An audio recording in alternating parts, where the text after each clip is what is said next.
ਅਗਲਾ ਲੇਖ ਹੈ ਹਰਭਜਨ ਹਲਵਾਰਵੀ। ਅਸੀਂ ਇੱਕ ਦੂਸਰੇ ਨੂੰ ਕਦੋਂ ਤੋਂ ਜਾਣਦੇ ਸੀ। ਇਹ ਹਲਵਾਰਵੀ ਨੇ ਮੇਰੀ ਸਵੈ ਜੀਵਨੀ ਅੱਧੀ ਸਦੀ ਦਾ ਸਫ਼ਰ ਦਾ ਦੂਸਰਾ ਐਡੀਸ਼ਨ ਛਪਣ ਵੇਲੇ ਭਰੇ ਹੁੰਗਾਰੇ 'ਚ 2001 'ਚ ਲਿਖਿਆ ਸੀ। ਜੋ ਕਿਤਾਬ 'ਚ ਦਰਜ ਹਨ, ਮੈਂ ਪਹਿਲਾਂ ਸਿਰਫ ਉਹਦੇ ਲਿਖੇ ਸ਼ਬਦਾਂ ਨਾਲ ਹੀ ਆਪਣੀ ਗੱਲ ਸ਼ੁਰੂ ਕਰਾਂਗਾ। ਅਜੀਤ ਰਾਹੀ ਸਿਦਕਵਾਨ ਤੇ ਸਿਰੜੀ ਇਨਸਾਨ ਹੈ। ਉਸ ਨਾਲ 3 ਦਹਾਕੇ ਪਹਿਲਾਂ ਦੇ ਸੰਪਰਕ ਤੇ ਹੁਣ ਤੱਕ ਟੁੱਟਵੇਂ ਰੂਪ 'ਚ ਹੋਈਆਂ ਮੁਲਾਕਾਤਾਂ ਦੌਰਾਨ ਮੈਂ ਉਹਨੂੰ ਬੇਹੱਦ ਸੁਹਿਰਦ, ਪ੍ਰਤੀਬੱਧ, ਨਿੱਘੇ ਤੇ ਮਿਲਣਸਾਰ ਇਨਸਾਨ ਵਜੋਂ ਜਾਣਿਆ। ਕ੍ਰਾਂਤੀਕਾਰੀ ਲਹਿਰ ਨਾਲ ਜੁੜਨ ਉਪਰੰਤ ਉਹਨੂੰ ਕਾਫੀ ਸਾਰਾ ਪੁਲਿਸ ਤਸ਼ੱਦਦ ਬਰਦਾਸ਼ਤ ਕਰਨਾ ਪਿਆ ਤੇ ਇਸੇ ਸੰਕਟ ਕਾਰਨ ਉਹਨੂੰ ਪੰਜਾਬ ਛੱਡ ਕੇ ਆਸਟ੍ਰੇਲੀਆ 'ਚ ਪ੍ਰਵਾਸ ਕਰਨਾ ਪਿਆ। ਇੱਥੇ ਉਹਨੇ ਇੱਕ ਚੰਗੇ ਕਵੀ ਵਜੋਂ ਆਪਣੀ ਪਛਾਣ ਬਣਾ ਲਈ ਸੀ, ਜਿਹਨੂੰ ਪਰਦੇਸ 'ਚ ਆ ਕੇ ਅੱਗੇ ਵਧਾਇਆ। ਕਵਿਤਾ ਤੋਂ ਬਿਨਾਂ ਉਹਨੇ ਵਾਰਤਕ ਉੱਤੇ ਹੱਥ ਅਜ਼ਮਾਇਆ ਤੇ 2 ਨਾਵਲਾਂ ਦੀ ਰਚਨਾ ਵੀ ਕੀਤੀ। ਘਟਨਾਵਾਂ ਭਰਪੂਰ ਜੀਵਨ ਨੇ ਅਜੀਤ ਰਾਹੀ ਨੂੰ ਆਪਣੇ ਕੌੜੇ ਮਿੱਠੇ ਅਨੁਭਵ ਕਲਮਬੱਧ ਕਰਨ ਲਈ ਉਤਸ਼ਾਹਿਤ ਕੀਤਾ ਤੇ ਇਉਂ ਉਹਦੀ ਜੀਵਨ ਕਥਾ ਪੁਸਤਕ ਅੱਧੀ ਸਦੀ ਦਾ ਸਫ਼ਰ ਹੋਂਦ 'ਚ ਆਈ। ਉਹਦੇ ਜੀਵਨ ਸਫ਼ਰ ਦੀ ਦਾਸਤਾਨ ਨੂੰ ਪਾਠਕਾਂ ਨੇ ਪੜ੍ਹਿਆ ਤੇ ਸਲਾਹਿਆ। ਮੈਨੂੰ ਖੁਸ਼ੀ ਹੈ ਕਿ ਉਹਦੀ ਇਸ ਪੁਸਤਕ ਦਾ ਦੂਜਾ ਐਡੀਸ਼ਨ ਛਪ ਰਿਹਾ ਹੈ। ਇਸ ਵਿੱਚ ਦਰਜ ਕਈ ਅਜਿਹੇ ਅਨੁਭਵ ਹਨ ਜਿਹੜੇ ਅਜੋਕੀ ਪੀੜ੍ਹੀ ਲਈ ਪ੍ਰੇਰਨਾ ਦਾ ਸਰੋਤ ਬਣ ਸਕਦੇ ਹਨ। ਇਹ ਪੁਸਤਕ ਪੰਜਾਬੀ ਜੀਵਨੀ ਸਾਹਿਤ 'ਚ ਇੱਕ ਹੋਰ ਨਿੱਘਰ ਵਾਧਾ। ਹਾਂ, ਤੇ ਗੱਲ 3 ਦਹਾਕੇ ਪਹਿਲਾਂ ਤੋਂ ਸ਼ੁਰੂ ਕਰਦੇ ਹਾਂ। ਗੱਲ 1971 ਦੇ ਅਖੀਰ ਦੀ ਸੀ ਜਾਂ 72 ਦੇ ਸ਼ੁਰੂ ਦੀ ਹੈ। ਖੇਤੀਬਾੜੀ ਯੂਨੀਵਰਸਿਟੀ ਲੁਧਿਆਣੇ SS ਦੋਸਾਂਝ ਨੇ ਕਵੀ ਦਰਬਾਰ ਕਰਾਉਣ ਦਾ ਫੈਸਲਾ ਕੀਤਾ। ਮੈਂ ਉਦੋਂ ਅੰਮ੍ਰਿਤਸਰ ਇੰਟਰੋਗੇਸ਼ਨ ਸੈਂਟਰ ਤੋਂ ਹੋ ਆਇਆ ਸੀ। ਸੰਤ ਰਾਮ ਉਦਾਸੀ ਨੂੰ ਵੀ ਲੱਦਾ ਕੋਠੀ 'ਚ ਲਿਜਾ ਕੇ ਕਾਫੀ ਭੰਨਿਆਂ ਤੋੜਿਆ ਸੀ। ਮੇਰੀ ਤੇ ਉਦਾਸੀ ਦੀ ਇਹ ਪਹਿਲੀ ਮਿਲਣੀ ਸੀ।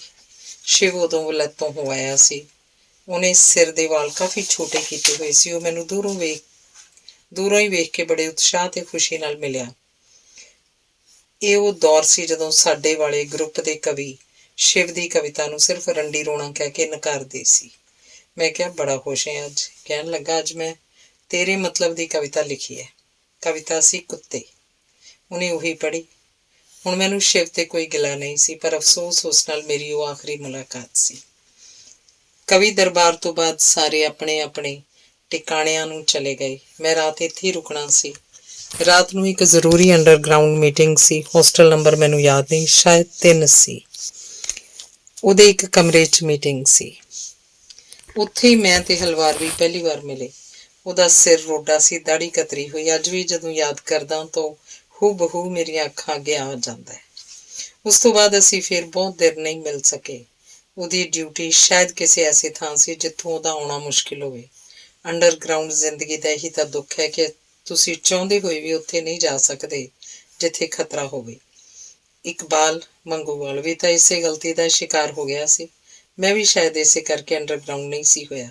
ਇੱਕ ਤਾਂ ਪਾਰਟੀ ਨਹੀਂ ਸੀ ਚਾਹੁੰਦੀ, ਦੂਸਰਾ ਮੈਂ ਸਮਝਦਾ ਸੀ ਹੁਣ ਪੁਲਿਸ ਨੇ ਜੋ ਕਰਨਾ ਸੀ ਕਰ ਲਿਆ। ਵੱਧ ਤੋਂ ਵੱਧ ਮਾਰ ਕੁਟਾਈ ਕਰਨਗੇ ਜਾਂ ਮੰਜੀ ਜਾਂ ਘੋਟਣਾ ਲਾਉਣਗੇ, ਦੇਖੀ ਜਾਊ, ਪਰ ਘਰੋਂ ਨਹੀਂ ਭੱਜਣਾ। ਉਸ ਵੇਲੇ ਖੇਤੀਬਾੜੀ ਯੂਨੀਵਰਸਿਟੀ ਨਕਸਲੀਆਂ ਦਾ ਗੜ੍ਹ ਸਮਝੀ ਜਾਂਦੀ ਸੀ। ਅਸਲ 'ਚ ਇੱਥੇ ਪੜ੍ਹਦੇ ਵਿਦਿਆਰਥੀ ਬੜੇ ਸੰਵੇਦਨਸ਼ੀਲ ਹੁੰਦੇ ਹਨ। ਹਲਵਾਰਵੀ ਵੀ ਤਾਂ ਸਾਇੰਸ ਦੀ BSc ਸੀ। ਬਾਅਦ ਵਿੱਚ ਪੰਜਾਬੀ MA ਕੀਤੀ। ਸਾਇੰਸ ਅਧਿਆਪਕ ਵੀ ਰਿਹਾ। ਮੈਂ 1979 ਜੁਲਾਈ 'ਚ ਭਾਰਤ ਛੱਡ ਕੇ ਆਸਟ੍ਰੇਲੀਆ ਆ ਗਿਆ। ਉਸ ਵਕਤ ਟ੍ਰਿਬਿਊਨ ਨੇ ਪੰਜਾਬੀ ਟ੍ਰਿਬਿਊਨ ਸ਼ੁਰੂ ਕਰਤੀ ਸੀ। ਇੱਥੇ ਉਸ ਵਕਤ ਮੁੱਖ ਸੰਪਾਦਕ ਦੀ ਜ਼ਿੰਮੇਵਾਰੀ ਬਰਜਿੰਦਰ ਸਿੰਘ ਨਿਭਾ ਰਿਹਾ ਸੀ ਤੇ ਸਹਾਇਕ ਸੰਪਾਦਕ ਹਲਵਾਰਵੀ ਲੱਗ ਗਿਆ ਸੀ। ਜਗਬਾਣੀ ਵਿੱਚ ਵੀ ਸਾਡੇ ਕਈ ਬੰਦੇ ਕੰਮ ਕਰਨ ਲੱਗ ਪਏ ਸੀ। ਇਸ ਤਰ੍ਹਾਂ ਪੰਜਾਬ ਦੀਆਂ 2 ਕੁ ਪੰਜਾਬੀ ਅਖਬਾਰਾਂ ਸਾਡੀ ਗੱਲ ਸੁਣਨ ਤੇ ਕਰਨ ਲੱਗ ਪਈਆਂ ਸੀ। ਖੈਰ, ਮੇਰੇ ਆਸਟ੍ਰੇਲੀਆ ਪਹੁੰਚਣ ਤੋਂ ਬਾਅਦ ਮੇਰਾ ਸਾਰਾ ਹੀ ਤਾਣਾ ਪੇਟਾ ਉਲਝ ਗਿਆ। 1982 'ਚ ਸਿਰਫ 8 ਹਫ਼ਤੇ ਲਈ ਭਾਰਤ ਗਿਆ। ਉਸ ਵਕਤ ਵੀ ਹਲਵਾਰਵੀ ਤਾਂ ਕਈਆਂ ਨਾਲ ਮੇਲ ਨਹੀਂ ਹੋ ਸਕਿਆ।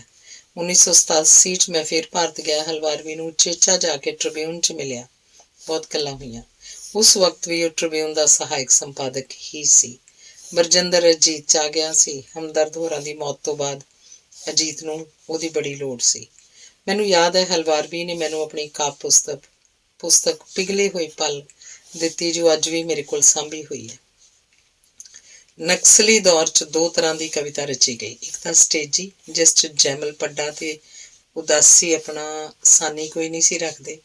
ਉਦਾਸੀ ਦੀ ਕਵਿਤਾ ਤਾਂ ਉਹਦੀ ਆਵਾਜ਼ ਵਾਂਗ ਜਦੋਂ ਸਟੇਜਾਂ ਤੇ ਗੂੰਜਦੀ ਸੀ ਤਾਂ ਲੋਕਾਂ ਦੇ ਖੂਨ ਖੌਲਣ ਲੱਗ ਪੈਂਦੇ ਸੀ ਤੇ ਵਿਰੋਧੀਆਂ ਦੇ ਸਾਹ ਸੁੱਕ ਜਾਂਦੇ ਸੀ। ਦੂਸਰੀ ਕਿਸਮ ਦੀ ਕਵਿਤਾ ਸੀ ਤਾਂ ਲੋਕ ਕਵਿਤਾ, ਲੋਕ ਅਲੰਕਾਰ ਤੇ ਲੋਕ ਹਿਤੈਸ਼ੀ, ਪਰ ਇਹ ਥੋੜ੍ਹੀ ਬਹੁਤੀ ਭਾਅ ਮਾਰਦੀ ਸੀ। ਇਸ 'ਚ ਹਲਵਾਰਵੀ, ਦਰਸ਼ਨ ਖਟਕੜ, ਪਾਸ਼ ਤੇ ਮੈਂ ਵੀ ਸ਼ਾਮਲ ਹਾਂ। ਖੈਰ ਇੱਕ ਵੱਖਰਾ ਵਿਸ਼ਾ ਹੈ। 1988 'ਚ ਮੈਂ ਫੇਰ ਭਾਰਤ ਗਿਆ। ਉਸ ਵਕਤ ਮੇਰੀ ਸਵੈ ਜੀਵਨੀ ਅੱਧੀ ਸਦੀ ਦਾ ਸਫ਼ਰ ਛਪੀ। ਮੈਂ ਪੁਸਤਕ ਹਲਵਾਰਵੀ ਨੂੰ ਭੇਟ ਕੀਤੀ। ਉਹ ਕਿਤਾਬ ਦੇਖ ਕੇ ਬਹੁਤ ਖੁਸ਼ ਹੋਇਆ। ਉਸ ਵਕਤ ਉਹ ਪੰਜਾਬੀ ਟ੍ਰਿਬਿਊਨ ਦਾ ਮੁੱਖ ਸੰਪਾਦਕ ਸੀ। ਉਹਨੇ ਉਹਦਾ ਰਿਵਿਊ ਵੀ ਪੰਜਾਬੀ ਟ੍ਰਿਬਿਊਨ 'ਚ ਕਰਾਇਆ। ਉਹਨੇ ਮੇਰੇ ਪਹਿਲੇ ਨਾਵਲ ਫੌੜੀਆਂ ਦੀ ਵੀ ਸਿਫਤ ਕੀਤੀ। 1999 ਗੁਰੂ ਨਾਨਕ ਦੇਵ ਯੂਨੀਵਰਸਿਟੀ ਵੱਲੋਂ ਅੰਤਰਰਾਸ਼ਟਰੀ ਪੰਜਾਬੀ ਕਾਨਫਰੰਸ 'ਚ ਮੈਨੂੰ ਹਲਵਾਰਵੀ ਥੋੜ੍ਹੇ ਸਮੇਂ ਲਈ ਹੀ ਅੰਮ੍ਰਿਤਸਰ ਮਿਲਿਆ। ਉਹ ਜਲਦੀ ਵਿੱਚ ਸੀ। 1999 ਵਿੱਚ ਹੀ ਮੇਰਾ ਚੌਥਾ ਕਾਵਿ ਸੰਗ੍ਰਹਿ ਸੀ ਤੇ ਸੋਚਿਆ ਨਹੀਂ ਸੀ ਤੇ ਨਾਵਲ ਧੁਖ ਦੀ ਧੂਣੀ ਛਪਿਆ। ਧੁਖ ਦੀ ਧੂਣੀ ਦੀ ਉਹਨੇ ਬੜੀ ਪ੍ਰਸ਼ੰਸਾ ਕੀਤੀ। 1990 'ਚ ਜਦੋਂ ਅਸੀਂ ਮਿਲੇ ਤਾਂ ਉਹਨੇ ਦੱਸਿਆ ਕਿ ਮੈਂ ਨੂਰ ਨੂੰ ਕਿਹਾ ਕਿ ਇੱਕ ਬਹੁਤ ਵਧੀਆ ਨਾਵਲ ਤੁਸੀਂ ਰੋਲ ਦਿੱਤਾ। ਸ਼ਾਇਦ ਇਸੇ ਕਰਕੇ ਨੂਰ ਨੇ ਉਹ ਨਾਵਲ ਪੜ੍ਹਿਆ ਤੇ ਮੁੜ ਆਪਣੇ ਕਿਸੇ ਆਰਟੀਕਲ 'ਚ ਉਹਦਾ ਜ਼ਿਕਰ ਕੀਤਾ। ਇਹ ਮੈਨੂੰ ਨੂਰ ਨੇ ਦੱਸਿਆ ਸੀ। ਉਹ ਜਦੋਂ ਮੈਨੂੰ ਮਿਲਦਾ ਕਹਿੰਦਾ ਕਿ ਮੈਂ ਆਸਟ੍ਰੇਲੀਆ ਵੇਖਣਾ ਹੈ। ਮੈਂ ਹਰ ਵਾਰ ਉਹਨੂੰ ਸੱਦਾ ਦਿੰਦਾ, ਉਹ ਹਰ ਵਾਰ ਪ੍ਰੋਗਰਾਮ ਬਣਾਉਂਦਾ। ਹਰ ਵਾਰ ਅਖਬਾਰਾਂ 'ਚੋਂ ਮਗਰੋਂ ਪਤਾ ਲੱਗਦਾ ਕਿ ਉਹ ਤਾਂ ਇੰਗਲੈਂਡ ਗਿਆ ਹੋਇਆ ਜਾਂ ਅਮਰੀਕਾ ਜਾਂ ਕੈਨੇਡਾ ਭ੍ਰਮਣ ਕਰ ਰਿਹਾ। ਉਹ ਆਸਟ੍ਰੇਲੀਆ ਆਉਣ ਦੀ ਤਰੀਕ ਫਿਰ ਅੱਗੇ ਪਾ ਦਿੰਦਾ। ਪਤਾ ਨਹੀਂ ਕਿਉਂ ਇੰਝ ਲੱਗਦਾ ਕਿ ਹਰਭਜਨ ਮੇਰਾ ਮਿੱਤਰ ਹੀ ਨਹੀਂ, ਛੋਟੇ ਭਰਾ ਵਾਂਗ ਵੀ ਹੈ। ਉਹ ਆਪਣਾ ਹਰ ਦੁੱਖ ਸੁੱਖ ਮੇਰੇ ਨਾਲ ਕਰ ਲੈਂਦਾ। ਮੈਂ ਆਪਣੀ ਹਰ ਮੁਸੀਬਤ ਉਸ ਨਾਲ ਸਾਂਝੀ ਕਰਦਾ। 1991 'ਚ ਮੈਂ ਆਪਣੀ ਬੇਟੀ ਦਾ ਵਿਆਹ ਕਰਨ ਇੰਡੀਆ ਗਿਆ। ਉਸ ਵਕਤ ਤੱਕ ਨਕਸਲੀਆਂ ਦੇ ਕਈ ਹੋਰ ਗਰੁੱਪ ਹੋਂਦ 'ਚ ਆ ਚੁੱਕੇ ਸੀ। ਮੈਂ ਜਿਨ੍ਹਾਂ ਬੰਦਿਆਂ ਦੇ ਕਹਿਣ ਤੇ ਆਪਣੇ ਬੇਟੇ ਦਾ ਵਿਆਹ ਪਿਆਰਾ ਸਿੰਘ ਦੱਦਾਤੂਰ ਸ਼ਹੀਦ ਦੀ ਬੇਟੀ ਨਾਲ ਕੀਤਾ ਸੀ, ਉਹ ਵੀ ਆਪਸ 'ਚ ਪਟ ਗਏ ਸੀ। ਸੁਰਜੀਤ ਭੱਟੀ ਤੇ ਮਨਜੀਤ ਹੋਰੀ ਆਪਣੇ ਆਪ ਨੂੰ ਠੀਕ ਸਮਝਦੇ ਸੀ ਤੇ ਸ਼ਿੰਗਾਰੀ ਹੋਰੀ ਆਪਣੇ ਆਪ ਨੂੰ। ਦੱਦਾ ਹੂਰੀਆ ਪਰਿਵਾਰ ਸ਼ਿੰਗਾਰੀ ਹੋਰਾਂ ਦੇ ਸੰਪਰਕ ਸੀ ਤੇ ਅਸੀਂ ਸੁਰਜੀਤ ਭੱਟੀ ਨੂੰ ਹੀ ਮਿਲਦੇ ਸੀ। ਇਹ ਉਹਨਾਂ ਨੂੰ ਗਲਤ ਕਹਿੰਦੇ ਸੀ, ਉਹ ਇਹਨਾਂ ਨੂੰ ਗੱਦਾਰ ਕਹਿੰਦੇ ਸੀ। ਸਾਡੇ ਦੋਵੇਂ ਪਰਿਵਾਰ ਇਹਨਾਂ ਦੀ ਦੁਸ਼ਮਣੀ ਦੀ ਭੇਟ ਚੜ੍ਹ ਗਏ। ਦੱਦਾ ਹੂਰੀਆ ਪਰਿਵਾਰ ਮੇਰੇ ਤੇ ਨਿਰਵੈਰ ਦੇ ਵਿਰੁੱਧ ਪੁਲਿਸ 'ਚ ਚਲਾ ਗਿਆ ਕਿ ਅਸੀਂ ਕੁੜੀ ਨਹੀਂ ਭੇਜਣੀ। ਸਾਡੀ ਕੁੜੀ 4 ਸਾਲ ਰਹੀ ਹੈ, ਇੰਨੇ ਚਿਰ ਦੇ ਪੈਸੇ ਦਿਓ। ਇੰਸਪੈਕਟਰ ਨੇ ਕਿਹਾ ਉਹ 4 ਲੱਖ ਮੰਗਦੇ ਹਨ, ਮੈਂ 1 ਲੱਖ ਤੇ ਸੌਦਾ ਕਰਾ ਦੇਣਾ। ਅਸੀਂ ਸਾਰੇ ਬਹੁਤ ਪਰੇਸ਼ਾਨ ਹੋਏ। ਅੰਤ ਕੋਈ ਬਹਾਨਾ ਪਾ ਕੇ ਪੁਲਿਸ ਪਾਸੋਂ 2 ਕੁ ਦਿਨ ਦੀ ਮੁਹਲਤ ਲੈ ਕੇ ਸਾਰਾ ਟੱਬਰ ਘਰੋਂ ਨਿਕਲ ਪਿਆ। ਮੈਂ ਬਾਕੀ ਪਰਿਵਾਰ ਨੂੰ ਦਿੱਲੀ ਪਹੁੰਚ ਕੇ ਫੋਨ ਕਰਨ ਦਾ ਕਹਿ ਕੇ ਸਿੱਧਾ ਹਰਭਜਨ ਹਲਵਾਰਵੀ ਕੋਲ ਚੰਡੀਗੜ੍ਹ ਉਹਦੇ ਘਰ ਗਿਆ। ਉਹਨੂੰ ਸਾਰੀ ਗੱਲ ਦੱਸੀ। ਉਹ ਸੁਣ ਕੇ ਕਾਫੀ ਗੰਭੀਰ ਹੋ ਗਿਆ। ਫਿਰ ਕਹਿਣ ਲੱਗਾ, ਇਹਨਾਂ ਬੰਦਿਆਂ ਦੀਆਂ ਇਹਨਾਂ ਕਰਤੂਤਾਂ ਨੇ ਕਈ ਘਰ ਤਬਾਹ ਕੀਤੇ ਹਨ। ਮੈਂ ਕਈਆਂ ਨੂੰ ਜਾਣਦਾ। ਤੁਹਾਡਾ ਵੀ ਇਹਨਾਂ ਤਬਾਹ ਕਰ ਦੇਣਾ। ਚੰਗੀ ਗੱਲ ਹੈ, ਹੁਣੇ ਇਹਨਾਂ ਦੋਹਾਂ ਧਿਰਾਂ ਨੂੰ ਮੱਥਾ ਟੇਕੋ। ਮੈਂ ਕਿਹਾ ਉਸ ਲੜਕੀ ਦਾ ਕੀ ਕਸੂਰ ਹੈ? ਕਹਿਣ ਲੱਗਾ, ਮੈਨੂੰ ਪਤਾ ਉਹਦਾ ਕੋਈ ਕਸੂਰ ਨਹੀਂ, ਪਰ ਉਹਦੇ ਮਨ 'ਚ ਤੇ ਉਹਦੇ ਘਰਦਿਆਂ ਦੇ ਮਨ 'ਚ ਜੋ ਜ਼ਹਿਰ ਭਰੀ ਜਾ ਚੁੱਕੀ ਹੈ ਉਸ ਵਿੱਚ ਤੁਹਾਡਾ ਦੋਹਾਂ ਪਰਿਵਾਰਾਂ ਦਾ ਜੀਣਾ ਔਖਾ ਹੈ। ਉਹਨੇ ਕਿਹਾ, ਆਪਣੇ ਪਰਿਵਾਰ ਨੂੰ ਲੈ ਕੇ ਇੱਥੋਂ ਜਲਦੀ ਨਿਕਲ ਜਾ, ਨਹੀਂ ਤਾਂ ਇਹ ਤੁਹਾਨੂੰ ਖਰਾਬ ਕਰਨਗੇ। ਜੇਕਰ ਮੇਰੀ ਕੋਈ ਮਦਦ ਦੀ ਲੋੜ ਪਈ ਤਾਂ ਮੈਨੂੰ ਫੋਨ ਕਰ ਦੇਣਾ। ਮੈਂ ਅਮਰਤਾ ਤੇ ਨਵਤੇਜ ਪੁਆਧੀ ਨਾਲ ਵੀ ਸਲਾਹ ਕੀਤੀ। ਉਹਨਾਂ ਵੀ ਜਲਦੀ ਚਲੇ ਜਾਣ ਦੀ ਸਲਾਹ ਦਿੱਤੀ। ਨਵਤੇਜ ਪੁਆਧੀ ਤਾਂ ਏਅਰਪੋਰਟ ਤੱਕ ਸਾਡੇ ਨਾਲ ਗਿਆ। ਇਸ ਤਰ੍ਹਾਂ ਅਸੀਂ ਕੁਆਲਾਲੰਪੁਰ ਤੱਕ ਨਵੀਆਂ ਟਿਕਟਾਂ ਖਰੀਦ ਕੇ ਮਿੱਥੀ ਤਰੀਕ ਤੋਂ 2 ਦਿਨ ਪਹਿਲਾਂ ਭਾਰਤ ਨੂੰ ਅਲਵਿਦਾ ਕੀਤੀ ਤੇ ਦੋਵਾਂ ਪਰਿਵਾਰਾਂ ਦੀਆਂ ਸੁੱਚੀਆਂ ਭਾਵਨਾਵਾਂ ਦੀ ਤੜਫਦੀ ਲਾਸ਼ ਛੱਡ ਆਈ। ਸੋ ਮੇਰਾ ਮਿੱਤਰ ਹੀ ਨਹੀਂ, ਇੱਕ ਚੰਗਾ ਸਲਾਹੂ ਵੀ ਸੀ। ਅਸਲ 'ਚ ਮਿੱਤਰ ਹੁੰਦੇ ਹੀ ਚੰਗੇ ਸਲਾਹੂ ਹਨ। ਉਹ ਐਸਾ ਇਨਕਲਾਬੀ ਯੋਧਾ ਸੀ ਕਿ ਉਹ ਜਿੱਧਰ ਕਦਮ ਧਰਦਾ ਸੀ ਉੱਧਰ ਹੀ ਰਾਹ ਹੁੰਦਾ ਸੀ। ਜਿਵੇਂ ਆਪਣੇ ਇੱਕ ਸ਼ੇਅਰ 'ਚੋਂ ਬੜੇ ਵਿਸ਼ਵਾਸ ਨਾਲ ਕਹਿੰਦਾ ਹੈ, ਰੂਹੀ ਬੀਆਬਾਨ ਹੋਵੇ ਭਾਵੇਂ ਨੇਰਾ ਸੰਘਣਾ, ਉੱਥੇ ਉੱਥੇ ਰਾਹ ਹੋਣਾ ਜਿੱਥੋਂ ਅਸੀਂ ਲੰਘਣਾ। ਪਰ ਇਹ ਫੌਲਾਦ ਜਦ ਪਿਘਲਦਾ ਸੀ ਤਾਂ ਜ਼ਿੰਦਗੀ ਦੀਆਂ ਠੋਕਰਾਂ ਸਾਵੇਂ ਰਹਾਂ ਫੌਲਾਦ ਜਿਉਂ, ਪਰ ਜਦ ਕਦੇ ਵੀ ਪਿਘਲ ਜਾਵਾਂ ਗੀਤ ਵਿੱਚ ਢਲਦਾ ਰਹਾਂ। ਉਹ ਲੋਕ ਫਿਤਰਤ ਨੂੰ ਜਾਣਦਾ ਸੀ ਤੇ ਸ਼ਕਲ ਹੀ ਵੇਖਦਾ, ਕੋਈ ਕਿਸੇ ਨੂੰ ਦਿਸ ਰਹੇ ਬਸਤਰ, ਨਹੀਂ ਕੋਈ ਨਜ਼ਰ ਟੋਂਦੀ ਗਮਾਂ ਦਿਲ ਵਿੱਚ ਸਮਾਇਆ ਨੂੰ। ਅਸਲ 'ਚ ਉਹ ਮਨਮੌਜੀ ਦਰਵੇਸ਼ ਸੀ ਜਿਹਦੀ ਆਪਣੀ ਮਰਜ਼ੀ ਦੀ ਹੀ ਸਲਤਨਤ ਹੁੰਦੀ ਹੈ ਤੇ ਉਹਦਾ ਸੁਲਤਾਨ। ਦਰਵੇਸ਼ੀ 'ਚ ਫਰਕ ਨਾ ਹੁੰਦਾ ਤਾਂ ਕੀ ਵੱਡਾ ਤੇ ਛੋਟਾ ਕੀ, ਬਣੇ ਆਪਣਾ ਆਪੇ ਚਾਕਰ ਤੇ ਆਪੇ ਸੁਲਤਾਨ ਜਿਹਾ। ਉਹਦੀ ਪਹਿਲੀ ਪਤਨੀ ਵਿਚਾਰਾਂ ਦੀ ਸਾਂਝ ਨਾ ਹੋਣ ਕਾਰਨ ਵੱਖ ਹੋ ਗਈ। ਦੂਸਰੀ ਗੁਰਪਿੰਦਰ ਨੂੰ ਉਹਦੇ ਮੁੱਕ ਗਏ ਸਾਹਾਂ ਦੀ ਸਾਂਝ ਨੇ ਵੱਖ ਕਰ ਦਿੱਤਾ। ਹੁਣ ਵਾਲੀ ਪਤਨੀ ਨਾਲ ਤੇ ਬੱਚੇ ਨਾਲ ਉਹ ਖੁਸ਼ ਸੀ। ਜਦ ਵੀ ਮਿਲਦਾ ਦੋਹਾਂ ਦੀ ਗੱਲ ਕਰਦਾ। ਮੈਂ 1999 ਚ ਭਾਰਤ ਆਇਆ, ਪਤਾ ਲੱਗਾ ਉਹ ਟ੍ਰਿਬਿਊਨ ਛੱਡ ਗਿਆ। ਢੂੰਡਣ ਚ ਦੇਰ ਨਾ ਲੱਗੀ। ਉਹ ਜਲੰਧਰ ਬੱਸ ਅੱਡੇ ਦੇ ਸਾਹਮਣੇ ਤੋਂ ਨਿਕਲਦੀ ਪੰਜਾਬੀ ਅਖਬਾਰ ਦਾ ਮੁੱਖ ਸੰਪਾਦਕ ਲੱਗਾ ਹੋਇਆ ਸੀ। ਮੈਂ ਗਿਆ, ਉਹ ਚੰਡੀਗੜ੍ਹ ਚਲਾ ਗਿਆ ਸੀ। ਉਹ ਚੰਡੀਗੜ੍ਹ ਤੋਂ ਸੋਮਵਾਰ ਸਵੇਰੇ ਆਉਂਦਾ ਤੇ ਸ਼ੁੱਕਰਵਾਰ ਸ਼ਾਮ ਨੂੰ ਚਲਾ ਜਾਂਦਾ। ਬਾਕੀ ਦਿਨ ਦਫ਼ਤਰ ਦੇ ਨਾਲ ਹੀ ਬਣੀ ਕਿਸੇ ਪੁਰਾਣੇ ਮਿੱਤਰ ਦੀ ਖਾਲੀ ਕੋਠੀ 'ਚ ਸਿਰਫ ਰਾਤ ਗੁਜ਼ਾਰਨ ਜਾਂਦਾ।